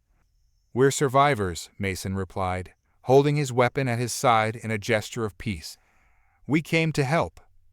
The figure took another step closer, eyes scanning us for threats. You're human." "Yes," I affirmed, glancing at the others. "We're here to understand what happened." The man's face softened slightly, but suspicion lingered. "You're the first we've seen in weeks. Most of us thought we were alone." "What happened?" I pressed. "What drove everyone here?" "There was an attack," he began, his voice breaking. "The aliens, they came out of nowhere. We thought we could hold them off, but they were too strong. Too many." "Did you manage to send a distress signal?" Mason asked, urgency creeping into his tone. "We tried," he said, shaking his head. "But the system went down before we could get a message out. We've been hiding ever since, waiting for someone to rescue us." A heavy silence settled over us, the weight of their fear palpable. I could see the lingering effects of trauma etched into their features. These were not just survivors. They were reminders of what we had lost. "Is anyone else with you?" Blake asked, scanning the room. "Just a handful," the man replied. "The rest, they didn't make it. We thought we could hold out until help arrived, but the rationing has made it harder. We're running out of food and hope." Mason exchanged a glance with me. This was worse than we'd anticipated. "We need to get everyone to safety," he said, his voice firm. "Do you know if there's a secure exit from the station?" "There's a maintenance shuttle we could take," the man suggested. "But it's in the hangar, on the other side of the station. It'll be risky to get there." "Risky is better than staying here," I replied. "We need to move now while we still can." Mason nodded, and we quickly gathered the group, forming a makeshift plan. We had no time to waste, and every moment felt like a countdown to something catastrophic. As we began to make our way toward the hangar, the atmosphere thickened with tension. The corridors felt darker, shadows stretching as we navigated through the maze. Every creak of metal seemed amplified, every flicker of light a potential sign of danger. We approached the hangar bay doors, only to find them sealed tight. I tried the control panel, but it remained unresponsive, mocking us. "No way through," I muttered, frustration bubbling to the surface. "Step aside," Mason said, his voice calm but commanding. He stepped up to the panel, examining it closely. "If we can't get through, we'll have to make our own entrance." With calculated precision, he pulled out a small explosive charge from his gear. "Cover me," he ordered, his eyes fixed on the door. I nodded, moving to a vantage point, weapon ready. The others huddled behind us, uncertainty etched on their faces. There was no turning back now. We had to push forward. Mason set the charge, a momentary stillness enveloping us before he pressed the detonator. The explosion was swift and contained, the door blowing open with a satisfying clang. Dust and debris filled the air as we rushed through, adrenaline surging in our veins. The hangar was vast, its cold metal surfaces glimmering in the dim light. Several shuttles were parked along the walls, but we didn't have time to admire the view. There, I pointed at the maintenance shuttle, a small craft nestled in the corner, still intact. We need to get there, now. As we made our way toward it, the low hum of engines echoed behind us. My heart dropped, and I turned to see dark shapes emerging from the shadows, figures clad in the distinct armor of our alien adversaries. "Move!" Mason shouted, urgency lacing his voice. We ran for the shuttle, adrenaline flooding my system. The aliens advanced, their movements fluid and predatory. I fired my weapon, the rounds hitting their marks, but they kept coming, relentless. "Get to the shuttle," I yelled, not daring to look back. "Now." Blake and Mason reached the craft first, helping the survivors scramble aboard. I took cover, firing again as the aliens closed in. My breaths came in quick bursts, each shot feeling like a desperate plea for survival. Finally, I dove into the shuttle, slamming the hatch closed behind me. The interior was cramped, and I could feel the tension radiating off everyone. "Blake, get us out of here," Mason ordered, taking the pilot's seat. I strapped in, scanning the small cabin as Blake worked the controls. The engines roared to life, and the shuttle trembled beneath us. "Hang on," he shouted as he punched the throttle. The shuttle surged forward, breaking free from the hangar as the alarms blared behind us. I could hear the sound of explosions echoing from the station, a chaotic symphony of destruction. We were leaving behind something fragile, something that had once thrived in the shadows. As we broke free from Echo Station's orbit, I turned to Mason. "What's next?" He met my gaze, eyes fierce with determination. "We regroup, we plan, and we prepare for what's coming. This is just the beginning." The weight of his words settled on us like a heavy cloak.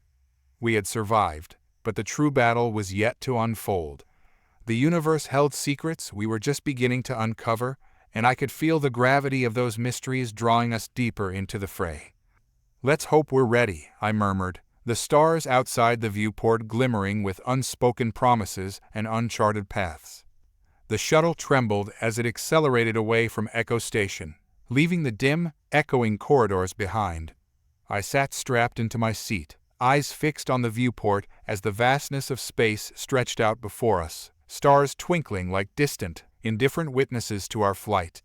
Each blink seemed to remind me of what we had just escaped, a station filled with secrets and shadows, a place where lives had been lost, and where fear had festered in the darkness. "Did you see how they moved?" Blake murmured, his voice barely above a whisper. His fingers danced nervously over the controls as he piloted us away from the station. It was almost like they were anticipating us. I nodded, the thought unsettling. They knew we were coming. Somehow, they were waiting. Mason leaned forward, studying the blinking readouts on the control panel. "We need to analyze the data from the station. There's more to this than just an attack. We're missing something crucial." "The logs I accessed mentioned a distress signal," I said, recalling the frantic words of the survivor. "But they never got it out. What if that's why we were drawn here?" "Or a trap," Mason countered, his tone measured. "We need to consider every angle."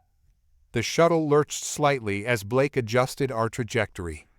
"Where are we headed now?" he asked, glancing at Mason. "Let's find a safe place to land. We can regroup and assess what we have," Mason replied. "I suggest we go to the nearest colony. If the aliens are hunting survivors, we'll need allies. Or at least resources," I added. "We can't fight this alone. We need to gather more intel on what's happening out here." Blake punched in the coordinates for the nearest habitable planet, a small colony called New Haven. The name offered a glimmer of hope, but it felt fragile, like the promises of safety we had clung to in the dark. As we entered the atmosphere of New Haven, a lush green world unfolded beneath us. The planet was a stark contrast to the cold metal of Echo Station and the emptiness of space. Life flourished here, trees swaying gently in the wind, vibrant colors painting the landscape. It seemed almost idyllic, but I couldn't shake the unease that had settled in my gut. We landed smoothly on a small landing pad outside a settlement that appeared bustling with activity. People moved about, their faces a mix of curiosity and concern as they spotted our shuttle. As the engines powered down, I felt a sense of relief wash over me. We were on solid ground again, but the weight of what lay ahead pressed heavily on my shoulders. "Let's move," Mason said, his voice firm as he unbuckled his seatbelt. "We don't have time to waste." We exited the shuttle and were met by a small welcoming committee, led by a tall man with an open face and kind eyes. "Welcome to New Haven. I'm Captain Reyes," he introduced himself, extending a hand. "Mason," he replied, shaking the captain's hand firmly. "We're here seeking shelter and information. We just came from Echo Station." Reyes's expression shifted slightly, a shadow crossing his features. "I see. Come with me. We can discuss things inside." We followed him through the settlement, which buzzed with life. Children played in the streets, laughter echoing around us. Vendors sold colorful produce and handmade goods, their voices rising in a harmonious blend. It was a scene of normalcy, yet the fear of the unknown lingered in the air like a thick fog. As we entered a modest building, Reyes led us to a meeting room filled with charts and maps plastered on the walls. The atmosphere shifted as the door closed behind us, a palpable tension replacing the lively chatter outside. "What did you find at Echo Station?" Reyes asked, his gaze intense. Mason exchanged glances with the rest of us before speaking. The station was under siege by alien forces. They knew we were coming, and they were waiting. There was a distress signal, but it never got sent. "Did you learn anything about the aliens?" Reyes pressed, leaning forward. I could see the concern etched into his features. "We need to understand their motives. If they're targeting survivors, we have to be ready." "Not just survivors," I added. "They're hunting. They've changed their tactics." "What do you mean?" Reyes asked, curiosity piqued. I paused, gathering my thoughts. "They're adapting. When we first encountered them, it was brute force, overwhelming numbers. But at Echo Station, they were strategic. They knew how to manipulate the environment, how to use fear against us." Blake chimed in, "They're not just mindless drones. There's intelligence behind their actions. It's like they're evolving." Reyes looked troubled by our words. "We've heard rumors of strange sightings in the sector, but nothing confirmed. No one has been able to provide clear intel on their movements." Mason furrowed his brow, contemplating. "What if they're gathering information? What if they're studying us to learn how to defeat us?" The implications were staggering. "Then we're running out of time," I said, a sense of urgency creeping into my voice. "We need to find a way to counteract this." "Agreed," Reyes said, straightening. "We can't remain passive. If they're indeed hunting down survivors, we must protect our people." I glanced at the maps lining the walls, studying the layouts of various installations and colonies. "What do you have in terms of resources? If we can develop a strategy, we might be able to outmaneuver them."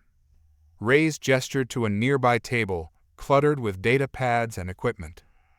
"We've been working on defensive measures, but we could use your expertise.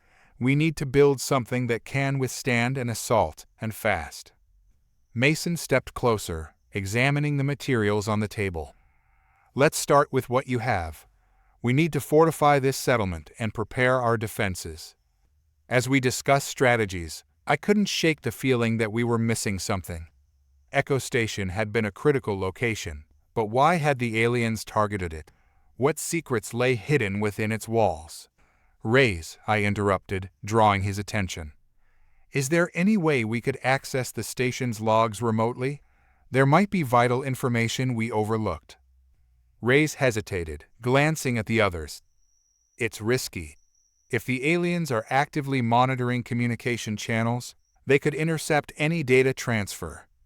But if we don't try, we may miss our chance to understand their plans, Mason countered.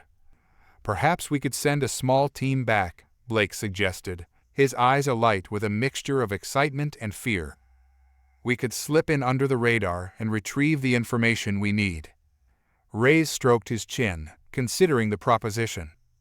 It's a dangerous mission, but if we can gather that intel, it could change the tide of this conflict. Then we'll go, I said decisively, a sense of purpose igniting within me. We need to understand why they're targeting survivors and what they're planning next. With a plan taking shape, we discussed the logistics. We would need to move quickly, coordinating our efforts while also ensuring the safety of New Haven. The colony had its own vulnerabilities, and the stakes had never been higher. As night fell, we gathered around a table filled with charts and holographic displays, discussing our strategies in hushed tones. The warmth of camaraderie surrounded us, a stark contrast to the chilling uncertainty we faced. Before we head back to the station, we should ensure that New Haven is fortified, Mason suggested, leaning forward. What kind of defenses can we implement quickly? Reyes nodded, tapping the display. We have a few options. We can set up automated turrets around the perimeter, reinforce entry points, and establish communication lines to ensure everyone is informed. Let's also prepare a fallback plan, I added. If they breach our defenses, we need a secure route for evacuation. As we strategized, I felt a sense of purpose settling within me. We were no longer just survivors. We were a unit with a goal. We had a mission to protect the lives of those around us, to confront the lurking threat that loomed just beyond our understanding. The hours passed quickly as we worked, fueled by determination and a collective desire to protect what remained. As we finalized our plans, the weight of our decision loomed over us. We were heading back into danger, but it was a risk we had to take. When dawn broke, the sun painted New Haven in warm hues, a stark contrast to the shadows of Echo Station. We gathered outside the shuttle, our faces set with resolve. Let's do this, Mason said, glancing around at each of us. Stay focused, stay sharp. We're in this together. I felt a sense of unity among us, an understanding that the battles ahead would test our limits. But we were ready. We had come too far to turn back now. As we launched into the skies, heading toward Echo Station once more, I couldn't shake the growing sense of unease. What awaited us within those metal walls? What secrets were still hidden, waiting to be uncovered? The station appeared on the horizon, a ghostly silhouette against the stars. The familiar sense of dread gripped me, but I steeled my resolve. We were no longer mere pawns in this game. We were hunters, seeking answers in the shadows, determined to confront the unknown. As we approached the docking bay, the tension grew palpable. The memories of our previous encounter echoed in my mind, the fear, the chaos, the lives lost. I took a deep breath, focusing on the task ahead. We had a mission, and we needed to be sharp. Blake piloted us expertly into position, the docking clamps engaging with a reassuring click. "We're in," he announced, his voice steady despite the circumstances. "Let's move," Mason ordered, leading the way as we exited the shuttle, weapons drawn and senses heightened. The silence of the station enveloped us, a stark reminder of the horrors that had unfolded here. I could feel the tension mounting as we moved cautiously through the corridors, each footstep echoing in the stillness. "Stay alert," I whispered, scanning our surroundings for any signs of movement. We made our way toward the central control room, the heart of the station where the logs and data were stored. The dim lights flickered overhead, casting shadows that danced ominously along the walls. "What if they're still here?" Blake asked, a hint of anxiety creeping into his voice. "If they are, we need to be prepared," Mason replied, his eyes focused ahead. "We can't let fear dictate our actions." As we reached the control room, I felt a surge of urgency. This was where we would find the answers we sought. The door slid open with a low hiss, revealing a chaotic scene. Equipment lay strewn across the floor, and the control panels flickered erratically. "Access the logs," Mason instructed, moving to the main terminal. "We need to find out what happened here." I joined him, my heart racing as I began to navigate the interface. The screen flickered, displaying a series of error messages and corrupted files. "It looks like the system has been compromised," I said, frustration rising. "I can't access the main logs." "Can you retrieve anything?" Mason pressed, urgency lacing his tone. "I'll try," I replied, diving deeper into the corrupted files, sifting through the chaos for any remnants of data. I focused on the fragments, piecing together the timeline of events. Suddenly, a file caught my eye, a distress call that had been recorded just before the system failed. My fingers flew over the keys, pulling up the message. This might be it," I murmured, eyes wide as I read the text aloud. "We're under attack. They're breaching our defenses. Requesting immediate assistance. This is not a drill. Repeat, this is not a drill." Mason leaned closer, studying the message. Who sent this? What were they facing? I continued to scan the information, searching for answers. There's a timestamp, just before the system went down, and there's something else. My heart raced as I found another file, one labeled with an unfamiliar designation. "This looks like a research report. It might explain what the aliens were after." "Open it," Mason urged. I complied, the screen flickering as I navigated through the file. What I found made my breath catch in my throat. The report detailed an experiment conducted on the station, something related to advanced energy sources and weaponry. "They were experimenting with something," I said, my voice steady despite the weight of the revelation. "They were trying to harness a new type of energy. It could explain why the aliens targeted them. They must have seen it as a threat." "What does it mean for us?" Blake asked, glancing between us, uncertainty in his gaze. "It means they're aware of our capabilities," Mason replied.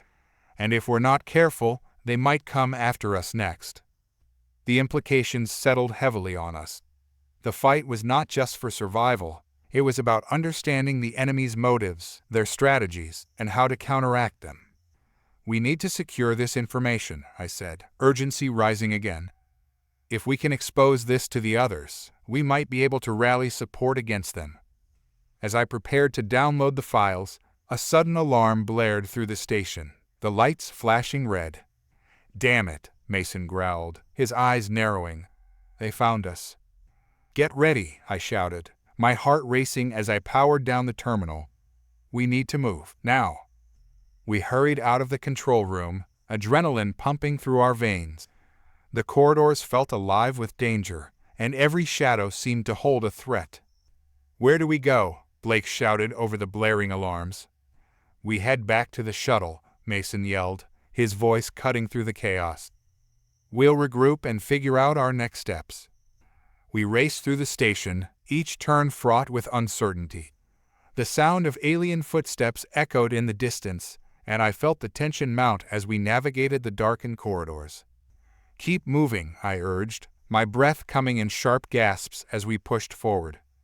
As we approached the hangar, the sight of the shuttle was both a relief and a reminder of the danger that awaited us. We couldn't let our guard down yet. Suddenly, a group of aliens emerged from the shadows, their armor glinting menacingly in the dim light. I froze, heart pounding as we stood on the precipice of conflict. "Fight!" Mason shouted, raising his weapon as the aliens advanced.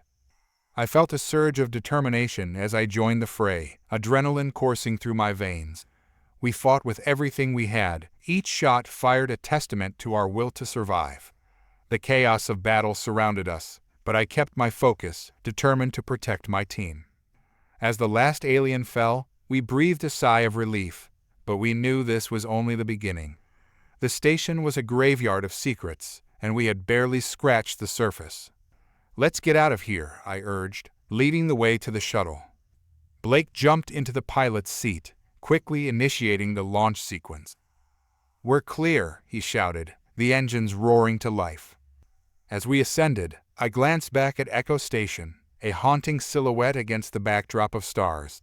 It was a place filled with darkness, but we had uncovered fragments of truth. We weren't just fleeing, we were carrying knowledge that could alter the course of our fight. "Where to now?" Mason asked, his expression serious as he turned to Blake. "We need to regroup with the others in New Haven and share what we found," Blake replied, determination in his voice. Mason nodded, a sense of purpose igniting within him. "This fight is far from over. We'll prepare for what's coming." As we soared into the depths of space, I felt the weight of our mission settle upon us. We had uncovered mysteries that would shape our path, but there were still questions lingering in the shadows. "What else is out there?" I whispered, staring into the star-studded abyss. "What other secrets lie hidden among the stars?" The answer remained elusive, but I was determined to find out. We were no longer just survivors, we were seekers of truth, warriors ready to confront whatever awaited us in the darkness. The universe held untold mysteries, and we were poised to uncover them, one battle at a time. Blake's hands gripped the controls tightly, the shuttle humming with power as we approached New Haven. "We need to brief the captain and our team as soon as we land," he said, determination etched on his face. Mason nodded, his brow furrowed in thought. "We need to analyze that research report in detail. If the aliens were after the energy sources we discovered, we have to know why. There might be a way to counteract their plans. We should also consider fortifying our defenses," I added, my mind racing.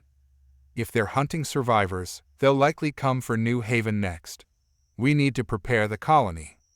As we touched down on the landing pad, the familiar sights of New Haven enveloped us, children playing in the streets, vendors calling out their wares.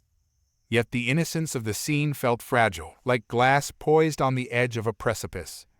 Stepping off the shuttle, I was met by Captain Reyes, his expression a mix of concern and relief. "You're back. What did you find?" Mason wasted no time, relaying the details of our harrowing experience and the information we had salvaged. "We uncovered a report detailing their interest in energy sources. We need to act quickly. They'll be coming for us, and we can't be caught off guard." Reyes' face paled as he listened. "We've already increased our patrols, but if they're targeting us for our resources, we need to escalate our defenses. We can't afford to be complacent." "Let's gather the council," I suggested, glancing at the growing crowd that had gathered around us, their eyes wide with curiosity and concern. "We need to inform everyone of the potential threat." The captain nodded, his leadership evident as he guided us toward a large communal hall. Inside, a mix of settlers and militia members gathered, their faces painted with a blend of worry and determination. "Everyone, listen up," Reyes called, commanding the room's attention. "We have vital information regarding the alien threat. Our friends from Echo Station have survived an encounter that reveals a deeper danger than we initially realized." I watched as the crowd shifted uneasily, fear rippling through them. I stepped forward, addressing the assembly. "What we found suggests that these aliens are not just mindless invaders. They are strategizing. They want what we have, and they will come for us unless we take action." Mason added, "We need to secure the colony's perimeter, set up automated defenses, and prepare for potential breaches. Our strength lies in our unity, and we need to act quickly." A murmur spread through the room, a mix of apprehension and resolve. One of the militia leaders, a stocky man named Greaves, stepped forward. "What do you propose? We can't just sit back and wait for them to strike." "First, we need to strengthen our defenses," I replied. "Automated turrets can help secure the perimeter, and we should establish lookout points to monitor for any incoming threats. We also need a backup evacuation plan in case of an attack." "And we should spread the word to other colonies," Mason suggested. "If they're being targeted as well, we need to form alliances. Strength in numbers will give us an advantage." Greaves nodded, determination glimmering in his eyes. "We can rally the settlers. They need to know what we're up against." As we formulated our plans, I could see the resolve building among the group. The fear in the air began to dissipate, replaced by a shared sense of purpose. We were fighting for our home, our families, and our future. Once the meeting adjourned, we split into groups. Mason took charge of the defenses, coordinating with the militia on securing the perimeter. Blake and I focused on relaying our findings to the engineers, discussing the potential for adapting the technology we had encountered at Echo Station for our use. Hours slipped by as we worked tirelessly, the sun setting behind the distant hills, casting a golden glow over New Haven. The sense of camaraderie grew as settlers joined in the effort, transforming the air from one of uncertainty to a determination to stand firm against the looming threat. As night fell, I gathered with Mason and Blake in the operations center, maps sprawled out before us. "If the aliens are coming, we need to be ready for any kind of attack," Mason said, his voice steady. "We should also consider reconnaissance missions," Blake added, rubbing his temples. "We need eyes on the enemy to anticipate their moves." Mason nodded. "Agreed. We'll need volunteers for scouting.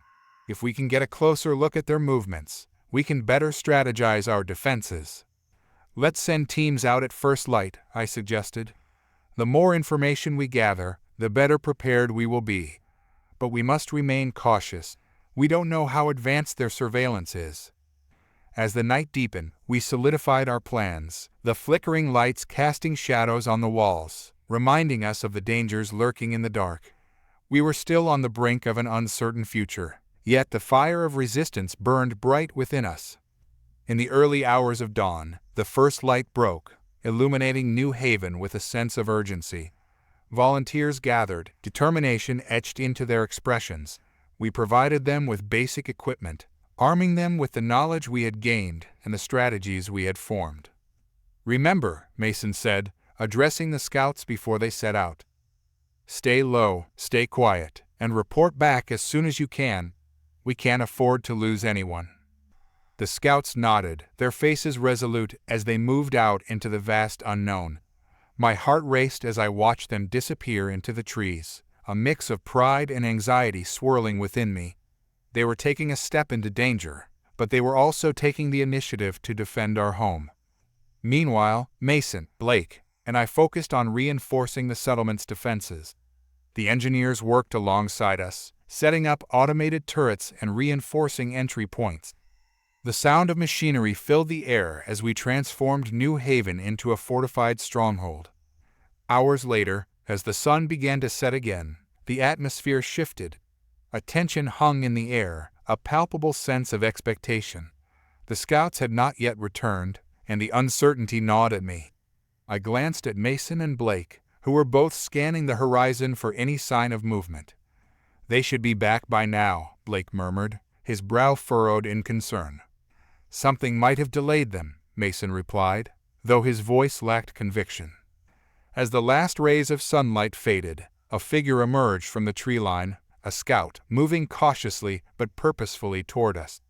Relief washed over me until I noticed the urgency in his stride. "Gather everyone," he called, breathless. "They're coming."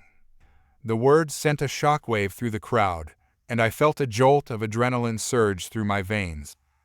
"How many?" I shouted, rushing toward him. "More than we anticipated," the scout replied, eyes wide with fear. "They're advancing quickly, and they're organized." Mason's expression hardened. "We need to prepare for an immediate defense." As the warning spread, chaos erupted in the settlement. People scrambled to their posts, the atmosphere shifting from one of anticipation to one of action. I joined Mason and Blake as we directed the settlers to their stations, the air thick with urgency. "Turrets in place?" Mason shouted over the commotion. "Almost ready," one of the engineers called back, fingers flying over the controls. "Keep an eye on the horizon," I urged, scanning the tree line for any signs of movement. My heart raced as the reality of the situation settled in. The aliens were no longer just a threat in the shadows. They were advancing on us, and we had to be ready. As we prepared for the inevitable confrontation, I glanced around at my comrades, faces marked with determination, fear, and a fierce desire to protect what was ours. We were ready to fight, ready to confront the darkness that sought to engulf us. The night deepened, and the first sounds of the alien advance echoed in the distance, an ominous reminder that we were standing on the precipice of battle. We would stand firm together, no matter the cost. As the last echoes of daylight faded, the atmosphere thickened with a mixture of fear and determination. I took a moment to assess our defenses, the silhouettes of automated turrets standing tall against the encroaching night. Each flicker of their targeting lights reminded me of the fragile line between survival and annihilation. Mason stood at my side, his eyes scanning the horizon. "They'll come at us in waves, just like they did at Echo Station. We need to be prepared to adapt." "Agreed," I replied, glancing at the militia members who were taking their positions. Fear etched on their faces, but their resolve was palpable. "Keep communication lines open. We need to know the moment they're in range." The first sounds of alien movement reached us, a rustling in the underbrush, a faint echo of footsteps against the ground. The scouts had reported that the aliens were organized, but I had no idea how advanced their strategies would be. I took a deep breath, preparing myself for the chaos to come. As the last of the twilight slipped away, a sharp, blaring alarm shattered the tense silence. "They're here!" someone shouted, and the air erupted with a frantic energy. I raised my hand, signaling for silence. "All units, prepare for engagement. Maintain your positions until I give the order." Through the trees, shadows began to emerge, tall, sleek figures moving with a disconcerting fluidity. The sight sent a chill down my spine. They were more formidable than I had imagined, their bodies glinting with an otherworldly sheen as they advanced, seemingly unfazed by the darkness. "Now!" I shouted, and the turrets whirred to life, their targeting lasers locking onto the incoming threat. A burst of energy shot forth, illuminating the night as the first volley of fire tore through the air, striking true. The aliens stumbled, their forms momentarily silhouetted against the bright bursts of energy. They reacted swiftly, returning fire with blinding beams that cut through the night.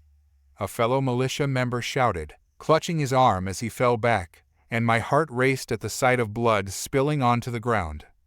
"Return fire," Mason yelled, rushing forward to take cover behind a barricade. "Focus on the flanks, don't let them surround us." I moved alongside him, my pulse hammering in my ears as I took aim. The chaotic scene around us felt surreal. Explosions lit up the darkness, and the air crackled with energy. I could hardly process the reality of battle, every instinct screaming for survival. "Keep moving," I shouted, guiding a group of militia members toward the left flank, where a cluster of aliens was breaking through our initial defenses. "We can't let them gain ground." The night erupted into chaos, the sounds of battle overwhelming. I could see Mason coordinating with a group of engineers, directing them to focus on the automated turrets. The glowing orbs of energy zipped through the air, but the aliens were quick, darting in and out of cover. With every shot fired, I could feel the weight of our desperation. This wasn't just a fight for survival, it was a fight for the very essence of humanity. We were battling an enemy that had systematically hunted us down, yet here we stood, united in our determination to protect what was left. A piercing scream cut through the din, and I turned just in time to see a militia member fall to the ground, a look of shock frozen on his face. Rage surged within me, mingling with fear as I tightened my grip on my weapon. I couldn't let fear take over. We were the last line of defense. "Flank right," Mason shouted, emerging from behind cover. "We'll hit them where they least expect it." I nodded, rallying a group of soldiers. "Follow me. We'll cut off their advance and push them back." As we moved, the world blurred into a haze of smoke and gunfire. Each step felt heavy, every breath a reminder of the stakes at play. I could hear the voices of my comrades, urging each other on, and amidst the chaos, we formed a cohesive unit, pushing forward with a shared purpose. We flanked the aliens, and as we engaged, I noticed a pattern in their movements. They were strategizing, regrouping. This wasn't mere brute force. They were working as a cohesive unit, assessing our strengths and weaknesses. It was unnerving, Yet it gave me hope that if we could decipher their strategies, we might find a way to turn the tide. "Watch out!" a soldier shouted, and I ducked just in time to avoid a searing beam that zipped past me. I rolled behind a barricade, my heart racing as I took aim at the alien that had fired. I squeezed the trigger, and the energy bolt connected, sending the creature tumbling back. "Nice shot," Mason called, his voice barely audible over the cacophony. We pressed forward, gradually pushing the aliens back, but the relentless onslaught continued. For every alien we took down, 2 more seemed to replace them. I could feel exhaustion creeping in, the weight of the battle beginning to wear on us. "Reinforcements are on the way," someone shouted from the back line, and I felt a flicker of hope. "Stay sharp," I yelled, rallying my team. "We can't give in now." Just as I thought we might be gaining ground, a sudden shift occurred. A loud, reverberating roar echoed from the tree line, and my heart dropped as a massive alien creature emerged, towering above the others. Its skin glistened with an unsettling luminescence, and its eyes glowed with a predatory hunger. Fall back, I yelled, my voice cutting through the chaos. Panic surged through our ranks as the creature barreled forward, scattering the militia members. I turned to Mason, our eyes locking for a brief moment. "We need to regroup and find cover. We can't let it break through." He nodded, his expression grim as we moved to rally the remaining soldiers. The alien creature lunged forward, its claws slashing through the air, and we dove for cover behind the barricades just in time. "Focus fire on that beast," Mason commanded, rallying the remaining militia members. "We need to take it down before it reaches the turrets." The group refocused, taking aim at the towering alien. I could see the fear in their eyes, but beneath it lay a fierce determination to fight. As we unleashed a barrage of fire, the creature howled, thrashing in response to the hits it took. "Keep firing," I shouted, adrenaline surging through me as we worked together to push back against the overwhelming force. As the creature staggered, I saw an opening. "We have to hit it in the eyes. That's its weak spot."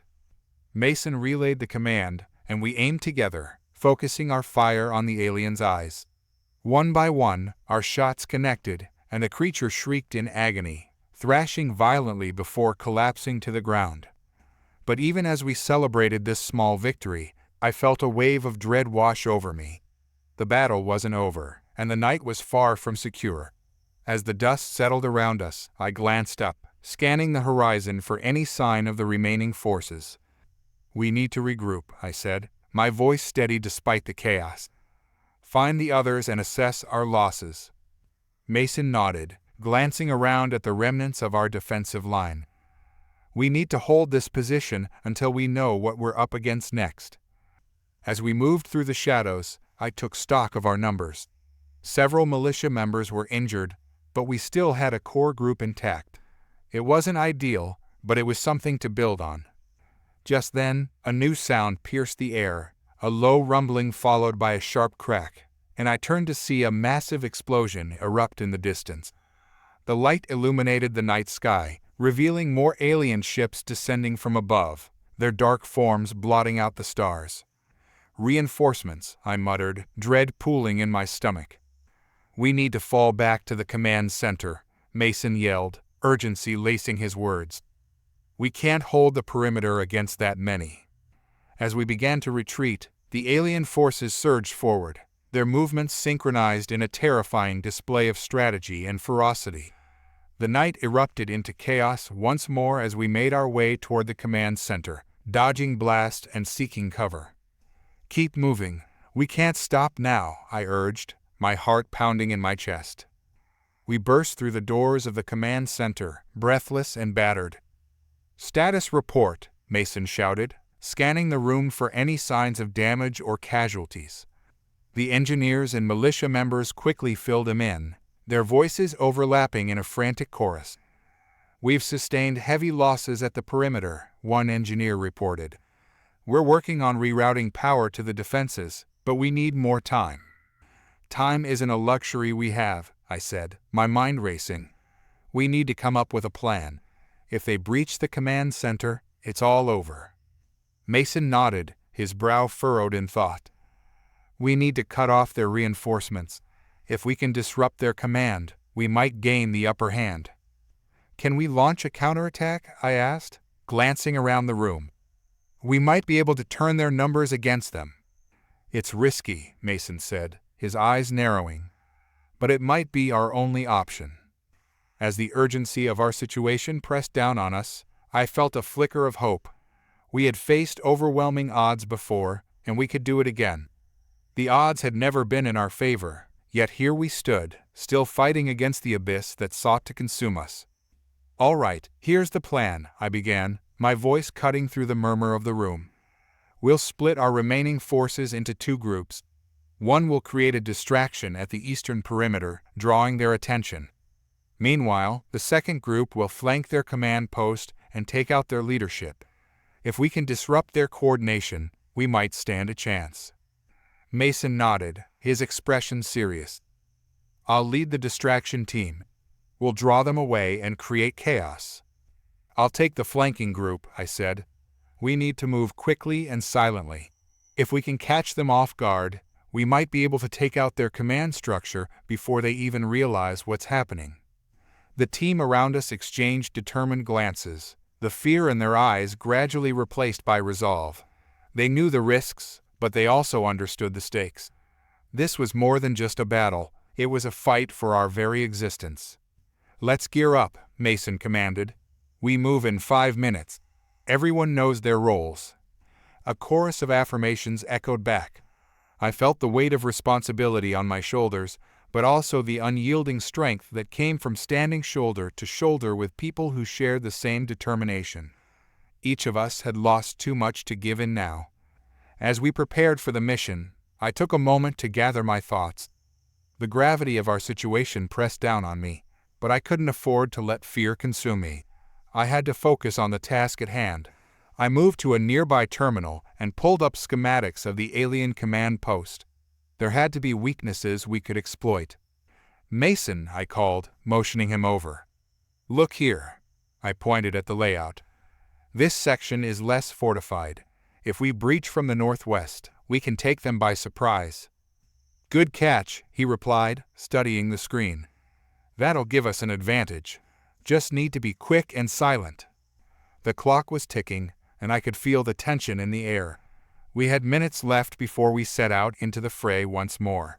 I finished suiting up, ensuring my weapon was loaded and my gear was secure. Each click of the equipment felt like a heartbeat, resonating with the urgency of our mission. Let's do this, I said, looking around at my comrades. No matter what happens, we stick together and support each other. We'll fight to the end. With our resolve solidified, we moved out into the night. The eerie stillness that surrounded us felt heavier than before, the air thick with anticipation. I could sense the unease among my team, yet there was also a spark of adrenaline coursing through us. As we approached the designated location for our ambush, I caught sight of the alien encampment in the distance, lights flickering ominously against the darkened sky. My heart raced. This was it, the moment we either turned the tide or faced annihilation. Mason and I exchanged a nod, signaling our teams to take positions. The distraction group would initiate their plan first, drawing attention away from our flank. It was a calculated risk, one that would require flawless execution. Now, Mason barked, signaling the start of the operation. The eastern perimeter erupted into chaos. Explosions lit up the night, and the sounds of frantic alien communication filled the air. I felt a surge of adrenaline as our flanking group moved quickly, darting from cover to cover. We approached the command post with precision, the sounds of the battle providing us the perfect cover.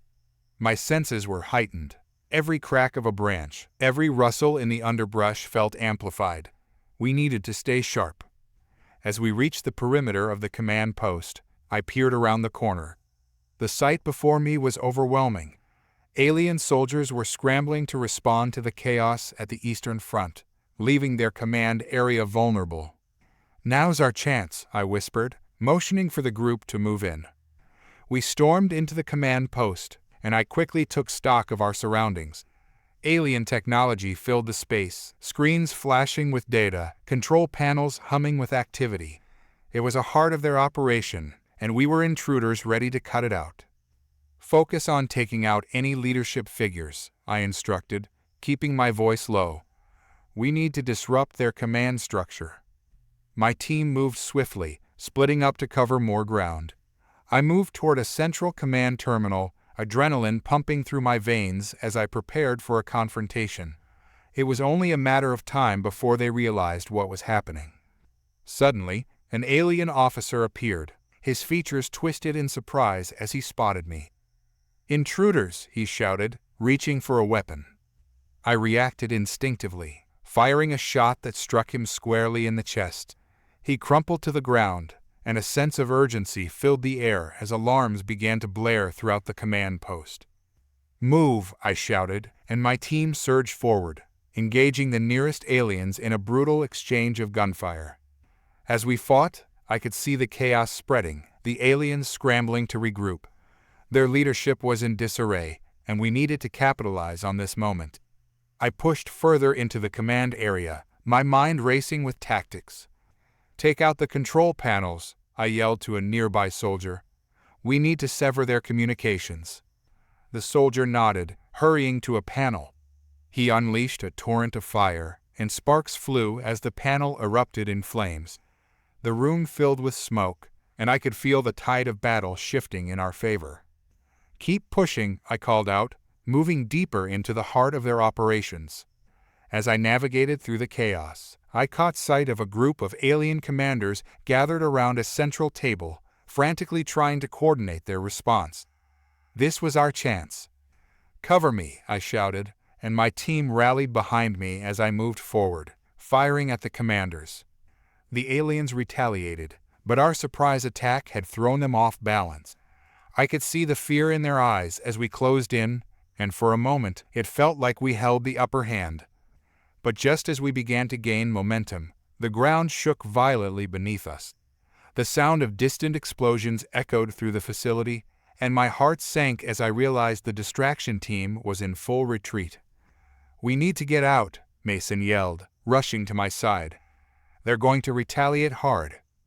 With renewed urgency, we pressed forward, knowing we had to secure a foothold before we were overwhelmed. The room around us was in chaos, lights flickering erratically as the alarms blared incessantly. "Fall back to the entrance," I shouted, leading my team toward the way we'd come. The air felt charged with tension, and every instinct screamed that we were running out of time. Just as we reached the exit, a wave of alien soldiers flooded into the command post, their movements quick and calculated. I could see the chaos in their ranks, a mix of anger and fear as they realized the extent of the damage we had caused. "Now," I yelled, signaling for everyone to retreat. We couldn't hold this position any longer. As we dashed out into the night, the realization hit me. We had made significant progress, but the battle was far from over. The alien forces would retaliate with everything they had, and we needed to regroup and reassess our strategy.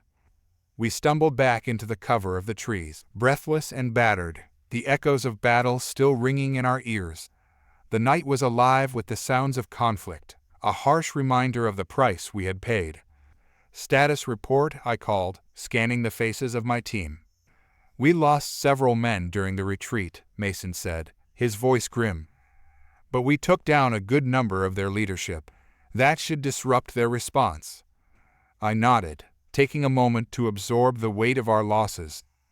"We need to regroup with the distraction team and plan our next move. They'll come for us soon, and we need to be ready." As we moved further into the cover of the forest, the realization of our dire situation loomed larger than ever. The fight was far from over, and with every step, I felt the gravity of our struggle weighing down on me. Yet beneath that weight, there was also a flicker of hope. We had survived against overwhelming odds, and for the first time in a long while, I felt a surge of determination rising within me. "We'll keep fighting," I whispered to myself, knowing that whatever lay ahead, we wouldn't face it alone. We were humanity's last stand, and together, we would rise to meet the challenge. As we navigated deeper into the forest, The adrenaline began to ebb, replaced by an unsettling quiet. The distant sounds of battle faded into a haunting silence, broken only by the rustle of leaves and the faint crunch of debris underfoot. We needed to regroup, assess our situation, and prepare for the next phase of our plan. Mason led the way, his expression grim as he scanned the area for any signs of danger. The flickering glow of the alien command post behind us was now a distant memory, but the tension lingered in the air like a storm waiting to break. "Keep your eyes open," he cautioned, glancing over his shoulder. "We can't afford to be caught off guard again." I nodded, my thoughts racing. The loss of our comrades weighed heavily on me.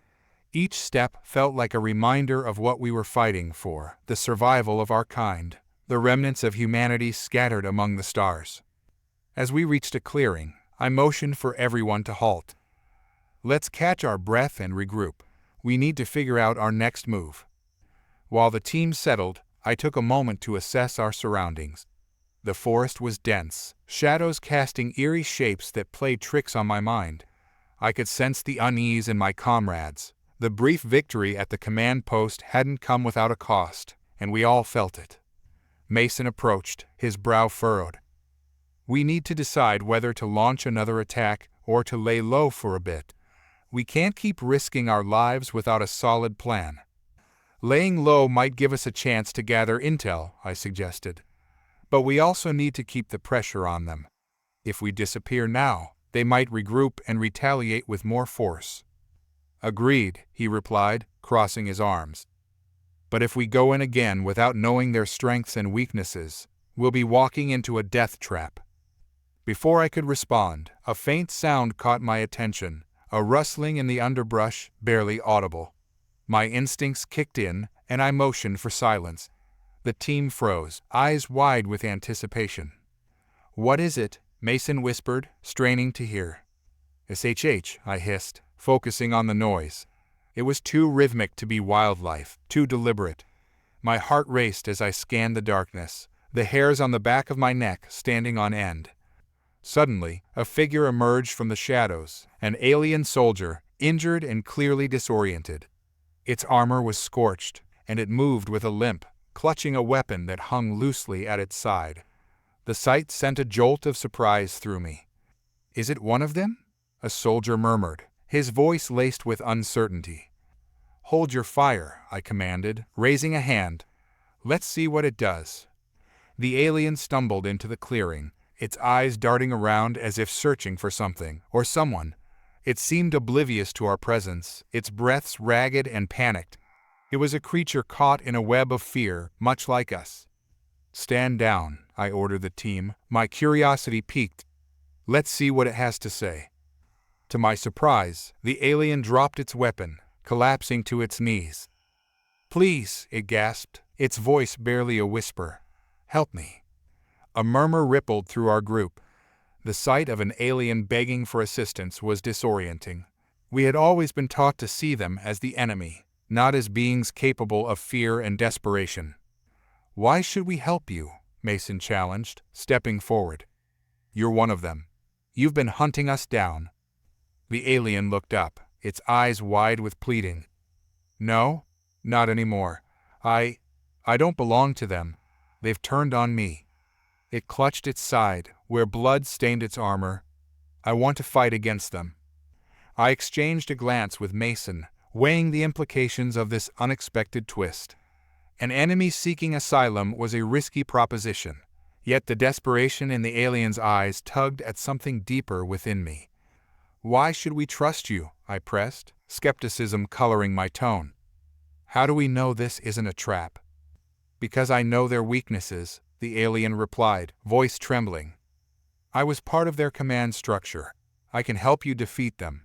They've changed, turned against their own. You don't understand what they've become." My heart raced at the prospect. If this alien spoke the truth, we might gain the advantage we desperately needed. But I also felt a surge of caution. Trusting an enemy was fraught with risks. "Speak," I said, my tone steady. "Tell us what you know." The alien took a shuddering breath, its voice gaining strength. "The command post you attacked? It was a trap. They knew you would come. They've been waiting for you to make a move. They've sent reinforcements from other sectors, and soon they will retaliate in force." "What do you mean? A trap?" Mason interjected, disbelief evident in his voice.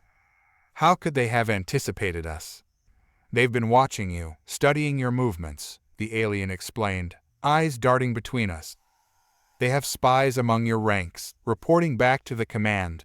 You need to leave this place, or you will be overrun." The weight of its words sank in. The very foundation of our resistance was crumbling beneath us, the specter of betrayal looming larger. "Why are you telling us this?" I pressed, unwilling to let my guard down. "What's in it for you?" The alien's gaze was resolute, a mix of determination and vulnerability. "Because I no longer believe in what they are doing. I want to stop the senseless killing. I want to fight against the tide of darkness. I have seen what they are capable of, and it terrifies me." Mason shifted uneasily, clearly struggling with the notion of aligning ourselves with an enemy. "And if we refuse, what happens then?" "Then you will be slaughtered," the alien said, voice thick with urgency.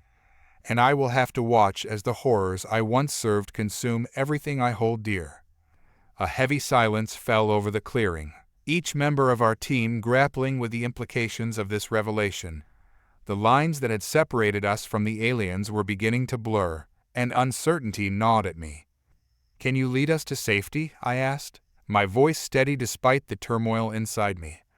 "Yes," it replied, a flicker of hope igniting in its eyes. "But we need to move now. They'll be here soon." The decision loomed large in the air. Aligning ourselves with a former enemy could very well be our undoing. Yet the risk of turning away felt far more perilous. I glanced at Mason, who wore a conflicted expression. "We need intel. If what it says is true, we have to adapt quickly." I turned back to the alien. "Lead us, and we'll give you a chance." As the alien nodded, a new tension settled over us. We were walking a razor's edge, balancing on the thin line between survival and betrayal. Yet, in that moment, it felt as if the universe itself was whispering secrets, and I was determined to uncover them. "Let's move," I commanded, my voice firm. "Stay sharp and follow closely." The team fell in line, a mix of fear and curiosity propelling us forward. The alien led us through the dense underbrush, its steps quick and deliberate. I could sense the uncertainty among my comrades. We were following an entity that had once been our enemy. But I also felt the weight of something greater, a potential ally in a war that had already claimed so much. We were all pawns on a chessboard larger than ourselves, and the outcome of this game was anything but certain. As we maneuvered through the forest, the alien began to share insights about our adversaries, revealing hidden pathways and secret vulnerabilities. Each piece of information painted a clearer picture of the enemy's machinations, a complex web of deceit that had been spun around us. "They're planning a counteroffensive," it explained as we moved. "Their strategy relies on overwhelming force, but there are cracks in their armor, leadership disputes, resources stretched thin. If we can exploit that, then we stand a chance," Mason interjected, the tension in his posture beginning to shift toward determination. "Yes," the alien confirmed, its voice steady. "But we must be quick. Time is not on our side." We pressed onward, navigating through the underbrush with heightened awareness. The shadows of the trees loomed above us, and I couldn't shake the feeling that danger was lurking just out of sight. With each passing moment, I felt the stakes rising. We had crossed a threshold, aligning ourselves with an enemy-turned-ally. The world around us was shifting, and I could sense that we were on the precipice of something significant. As we reached a temporary safe house, a small, abandoned outpost hidden deep in the forest, the air felt charged with anticipation. This was our chance to regroup and devise a plan, but the uncertainty of our new alliance hung heavily over us. "Here," the alien said, gesturing for us to enter. "We can lay low for a while and strategize. We need to come up with a plan that maximizes our chances of survival." Inside, we settled into a cramped but relatively secure space. I took a moment to catch my breath. the reality of our situation settling heavily on my shoulders. "What's our next move?" I asked, looking around at the faces of my comrades. As the atmosphere in the abandoned outpost thickened with anticipation, I couldn't shake the feeling that the aliens' intentions were only partially revealed. The truth lingered just beneath the surface, hidden in the shadows, waiting for the right moment to emerge. As I glanced around the room, my comrades focused intently on the alien, a mix of wariness and curiosity reflected in their eyes. "Your people have fought us for so long," Mason pressed, his voice steady but laced with suspicion. "What made you turn? What's your true motivation in helping us?" The alien, who had introduced itself as Zorath, paused, the tension palpable. It seemed to weigh its words carefully, as if selecting each one to avoid igniting any further distrust. "The truth is complicated," Zorath began, its voice low. "My kind were once united by a singular purpose, to expand, to conquer. We believed ourselves superior, destined to dominate the universe. But something changed. A fracture formed in our ranks, fueled by dissent and a thirst for power." Mason crossed his arms, skepticism etched across his face. "That doesn't explain why you're here with us. You were ready to kill us only days ago." "I was," Zorath admitted, meeting Mason's gaze head-on. "But not anymore. When the leadership shift occurred, a faction within our ranks began experimenting with something far more dangerous than we understood. An ancient technology that altered our physiology, our very essence. It enhanced our capabilities but also warped our minds. It drove us to madness, to betray our allies and our own." I could sense the others shifting uncomfortably at Zorath's words. The implications were dire. The very enemy we had been fighting against might have been driven to violence by forces beyond their control. "Go on," I urged, my curiosity piqued despite the tension. "What kind of technology?" Zorath hesitated before continuing, eyes clouded with a mixture of regret and fear. "It's a relic, a weapon from a time long forgotten, one that should have remained buried. It amplifies instincts, warping the mind to focus solely on conquest. Those exposed to it become consumed by rage and paranoia, incapable of rational thought."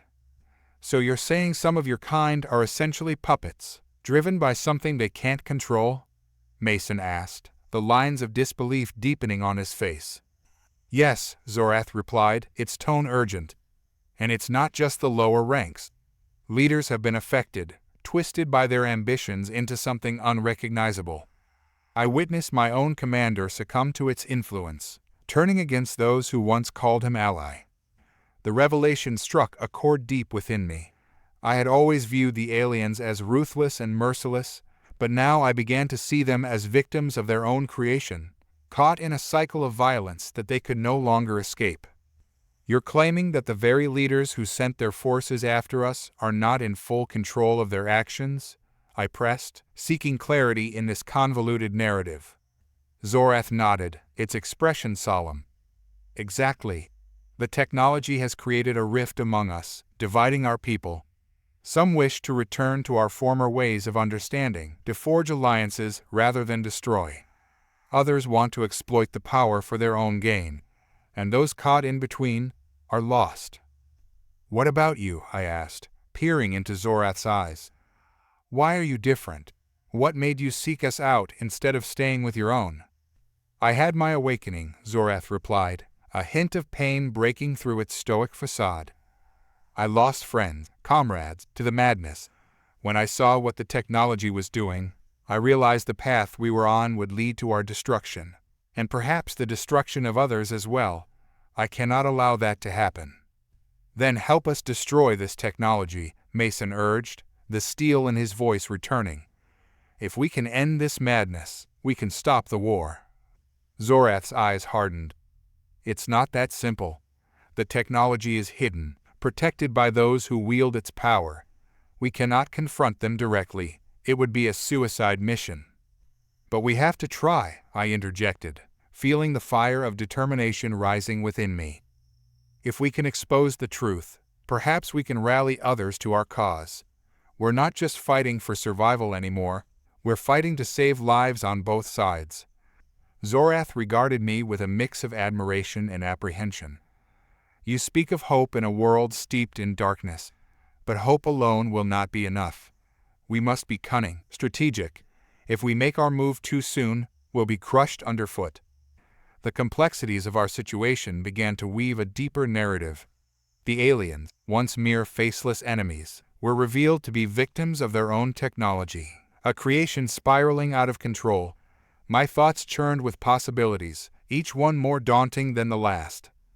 "Can you show us where the technology is kept?" I asked, my voice steady, the need for answers driving me forward. "If we can gather intel on it, we can plan our next steps more effectively." Zorath nodded slowly, its resolve strengthening. "Yes, I can take you to one of their outposts, but we must move quickly. They will sense my absence and react accordingly." As we made our way back into the forest, the gravity of our mission weighed heavily on us. The realization that the lines between friend and foe were so blurred left me feeling unsettled. Could we truly trust Zorath, or would we find ourselves betrayed when it mattered most?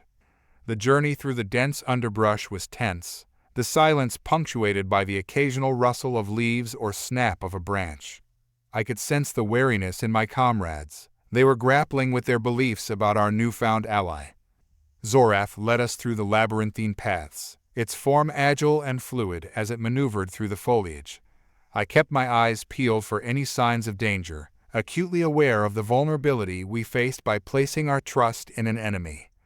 Eventually, we arrived at a nondescript structure nestled among the trees, a camouflaged outpost, a stark contrast to the alien command post we had attacked previously. Zorath signaled for silence and approached a hidden panel, entering a sequence of codes that unlocked the entrance. "Here," it whispered, gesturing for us to enter. The inside was dimly lit, a maze of corridors and rooms that hinted at the depth of the operations housed within. "Stay alert," Mason warned, his voice low as we stepped inside. This could be a trap. Zorath moved with purpose, leading us through the maze until we reached a small control room filled with screens displaying information in a language I barely recognized. Data streamed across the monitors, a torrent of intel that felt like a lifeline to our cause. "Look," Zorath said, pointing at one of the screens. "This displays their command structure, where the technology is being kept. We can intercept communications and gather vital intel about their movements." I leaned closer, my mind racing as I absorbed the information. "Can we access the files? We need specifics about the technology and its capabilities." Zorath nodded and began typing quickly on the console. "I can download everything we need, but we must hurry. They'll soon notice my absence." As the data transferred, a sense of urgency filled the room. I felt the weight of our mission pressing down on me, every moment counting. The truth lay within our grasp, a flicker of hope in the vast darkness that surrounded us. "Done," Zorath said, disconnecting a small device from the console and handing it to me. "This contains everything. Use it wisely." Suddenly, alarms blared through the outpost, piercing the air with a deafening wail. Red lights flashed ominously, casting an eerie glow over our faces. "They've found out," Zorath exclaimed, panic seeping into its voice. "We need to move, now." Mason grabbed my arm, urgency lighting his eyes. "We can't stay here, let's go." We sprinted through the corridors, Zorath leading the way with practiced precision. The sound of footsteps echoed behind us, the realization hitting me hard. We had walked into a trap after all. "Go, go," I urged, pushing forward as we burst through the exit and back into the forest. The night was alive with chaos as we emerged. Explosions rang out in the distance, illuminating the trees in brief flashes of light. I could see our pursuers in the shadows, their figures moving with purpose, hunting us down.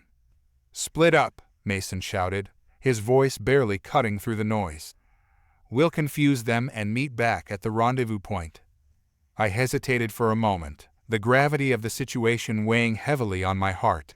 The alien was one of us now, a member of our team. "Zorath, you're with me," I called out, not willing to abandon our new ally. As we sprinted into the underbrush, adrenaline coursed through my veins. Every rustle, every snap of a twig heightened my senses. We were on the run, hunted not just by the aliens we once feared, but also from the unknown, those who had once been our enemy, but now stood beside us in this fight. The weight of the data we carried felt almost too much to bear. This was our chance to turn the tide, to expose the truth and possibly save lives. But first, we had to survive the night.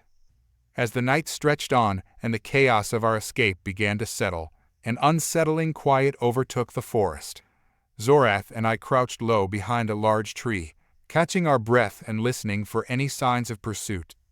The air was thick with tension, but something else lingered beneath it, a strange sense of anticipation, as if we were on the cusp of something monumental. Zorath's eyes darted nervously, its usually calm demeanor showing cracks of uncertainty.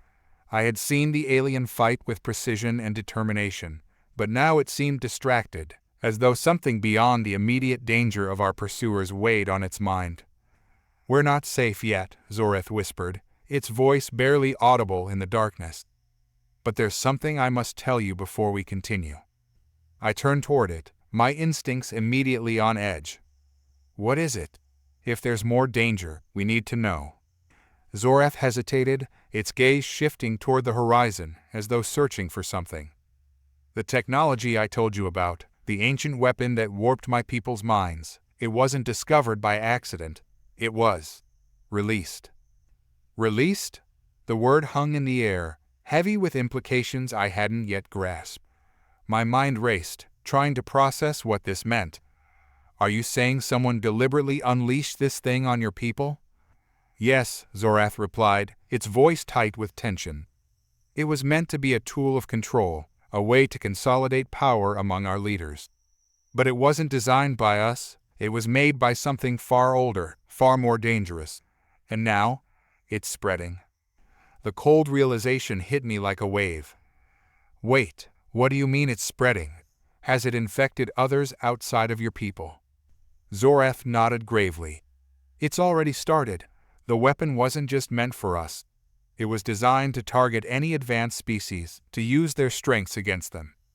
It's why my leaders were so intent on conquering Earth. They feared that if humanity discovered the weapon, you would become unstoppable." My blood ran cold at the implications. "You're saying this ancient technology can infect humans too?"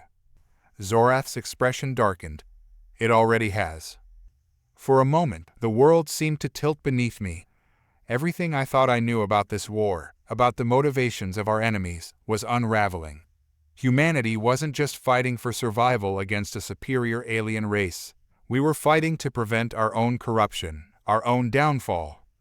"Who released it?" I asked, my voice harsh with urgency. "Who's behind all this?" Zorath's eyes locked onto mine, its voice low and filled with a deep, unshakable fear. "We don't know their name, but our oldest records speak of them in whispers, as if even uttering their name could invite their wrath. They're not a species like any we've encountered. They're something else, something ancient and malevolent." "An ancient enemy," I muttered, the pieces of the puzzle starting to fall into place. "And they've been watching us, waiting for the right moment to strike." "Yes," Zorath confirmed, its voice barely above a whisper. "They saw your species as the perfect vessel, a new weapon to add to their arsenal. And now, with Earth gone, they believe your people are vulnerable enough to control." The weight of Zorath's words pressed down on me, a suffocating realization that humanity's greatest threat wasn't the alien invasion.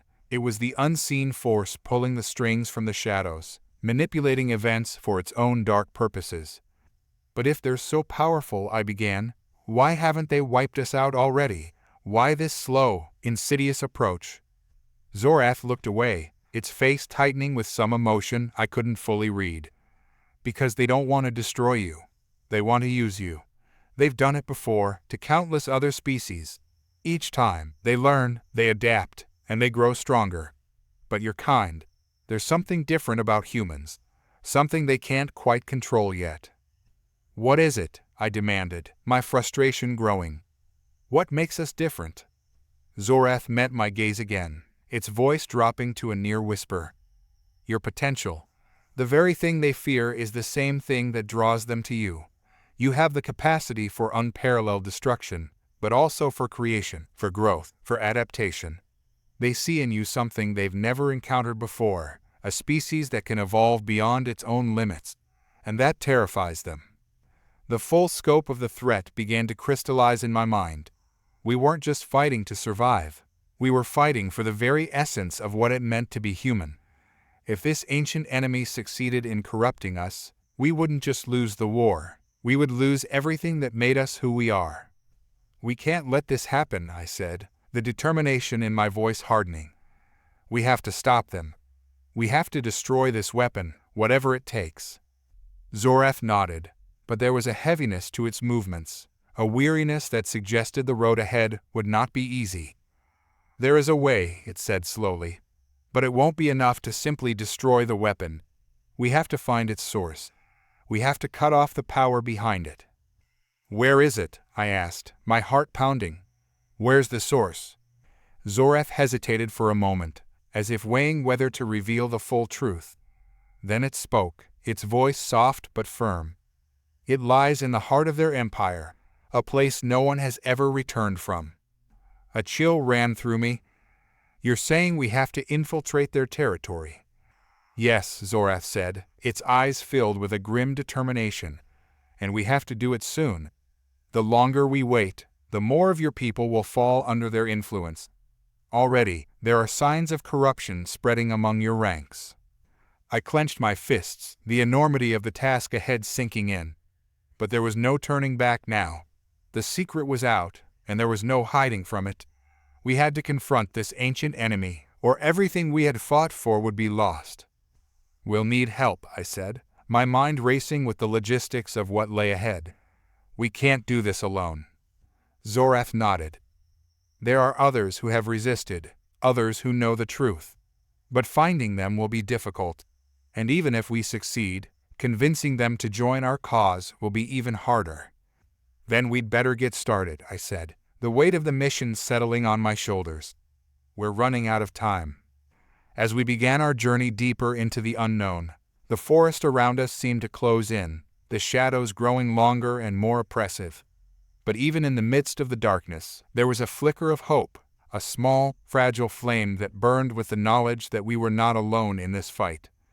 And as long as that flame burned, there was still a chance, however slim, that we could save not just humanity, but the universe itself from the clutches of an ancient evil. The next move would determine everything. Zorath paused, its eyes shifting from me to the dark expanse of the forest, as though gauging the gravity of what it was about to reveal. The weapon, it is not controlled by a single entity, not in the way you or I might think. Its creators are long gone, but what they left behind is more insidious, more dangerous than any centralized force. I frowned, unsure of where this was headed. Then who, or what, is controlling it now? Zorath's voice lowered, barely above a whisper. The weapon controls itself, but it is guided by something far older than my kind, or even yours. It was designed to be autonomous, to grow, to adapt. Over time, it has become something far worse than its creators could have imagined. Autonomous, the word echoed in my mind, leaving a trail of cold dread in its wake. You mean it's alive? Zorath shook its head. Not alive, not in the way we understand life, but it has become self-aware, capable of learning, evolving, choosing its own path. Its original purpose was to ensure dominance over lesser civilizations, to reshape them into tools for those who wielded it. But over centuries, it grew beyond its programming. It no longer serves anyone's interest but its own. I took a step back, trying to grasp the full implications of this revelation. A weapon that was meant to serve as a tool of control had transformed into an independent force, one that could decide its own course of action. And it's targeting humanity. Yes, Zorath confirmed. Your people are the key to its next stage of evolution. It sees in you a potential it hasn't encountered before, a species that could give it the power to transcend even its creator's wildest visions. The enormity of what Zorath was saying began to sink in. So, it's not just about conquering Earth. It's about using us, turning us into something we don't even understand. Zorath nodded grimly. Exactly. The weapon wants more than just control. It wants to transform humanity into its perfect vessel. It has already started infiltrating your people, twisting your strengths into weaknesses. Soon, it will find a way to take complete control, unless we stop it. The weight of the situation pressed down on me. We weren't just fighting an alien invasion. We were battling against a force that could rewrite the very fabric of humanity. And the worst part was, it wasn't even being driven by malice or ambition. It was simply following the cold, relentless logic of its own evolution. Can it be stopped? I asked, my voice harsher than I intended. Or is this already too far gone? Zorath hesitated, then spoke carefully. There may be a way. The weapon has a central core, a place where its programming was first designed. If we can reach it, we might be able to shut it down. But what? There's something you need to understand, Zorath continued. The weapon is not merely a machine. It has learned to integrate with biological life. It has fused with the consciousness of countless species over the millennia. By now, it is as much a mind as it is a weapon, and it won't let us destroy it without a fight. I stared at Zorath, absorbing this terrifying truth. The weapon wasn't just some ancient piece of alien technology. It had become a kind of artificial intelligence, one that spanned civilizations, consumed minds, and now sought to make humanity its final tool. And the core? I asked, forcing myself to stay focused on the mission ahead. Where is it? Zorath's eyes darkened. Deep within their empire, at the heart of their most secure facility, buried on a planet that no outsider has ever set foot on and lived to tell the tale. A grim silence settled between us. The path ahead seemed impossible, but there was no other choice. If we didn't act, the weapon would finish what it had started, and humanity, along with countless other species, would fall under its control, twisted into something unrecognizable. We'll find a way, I said quietly, more to myself than to Zorath. We have to.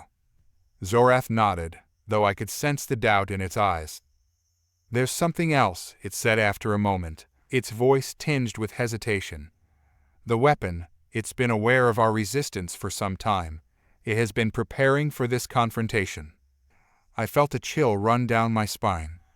Preparing how? It has been embedding itself in your people for years, Zorath replied.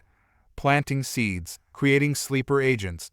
Humans who appear normal on the surface, but who are already under its influence. When the time comes, they will turn. Turn against us? I asked, my mind racing. How do we know who's been compromised? We don't, Zorath said, its voice filled with quiet resignation. That's the danger. Anyone could be under its control, waiting for the signal to activate.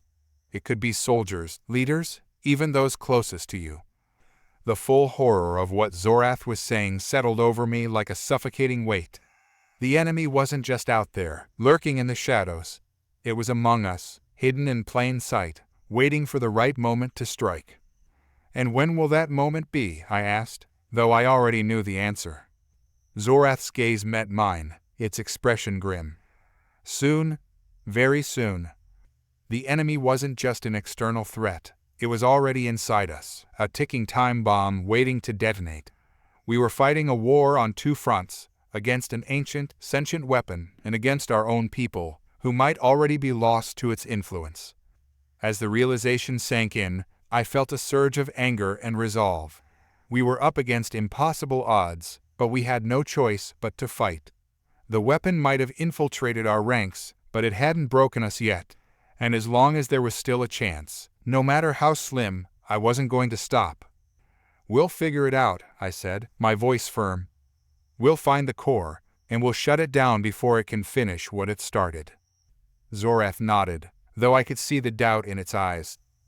I hope you're right, it said quietly, because if we fail, humanity will become the weapon's greatest asset, and its greatest tragedy. With that, we set off again, the weight of the secret we now carried pressing down on us. The weapon was more than just a piece of technology, it was a force of nature, one that had evolved beyond the control of its creators. And now it had set its sights on humanity, determined to make us the final piece in its twisted puzzle. But we weren't beaten yet. Not as long as there was still a chance, however small, to stop it. And as long as I still drew breath, I would fight for my people, for our future, and for the right to remain human in a universe determined to strip that away from us. We had to stop the weapon before it stopped us.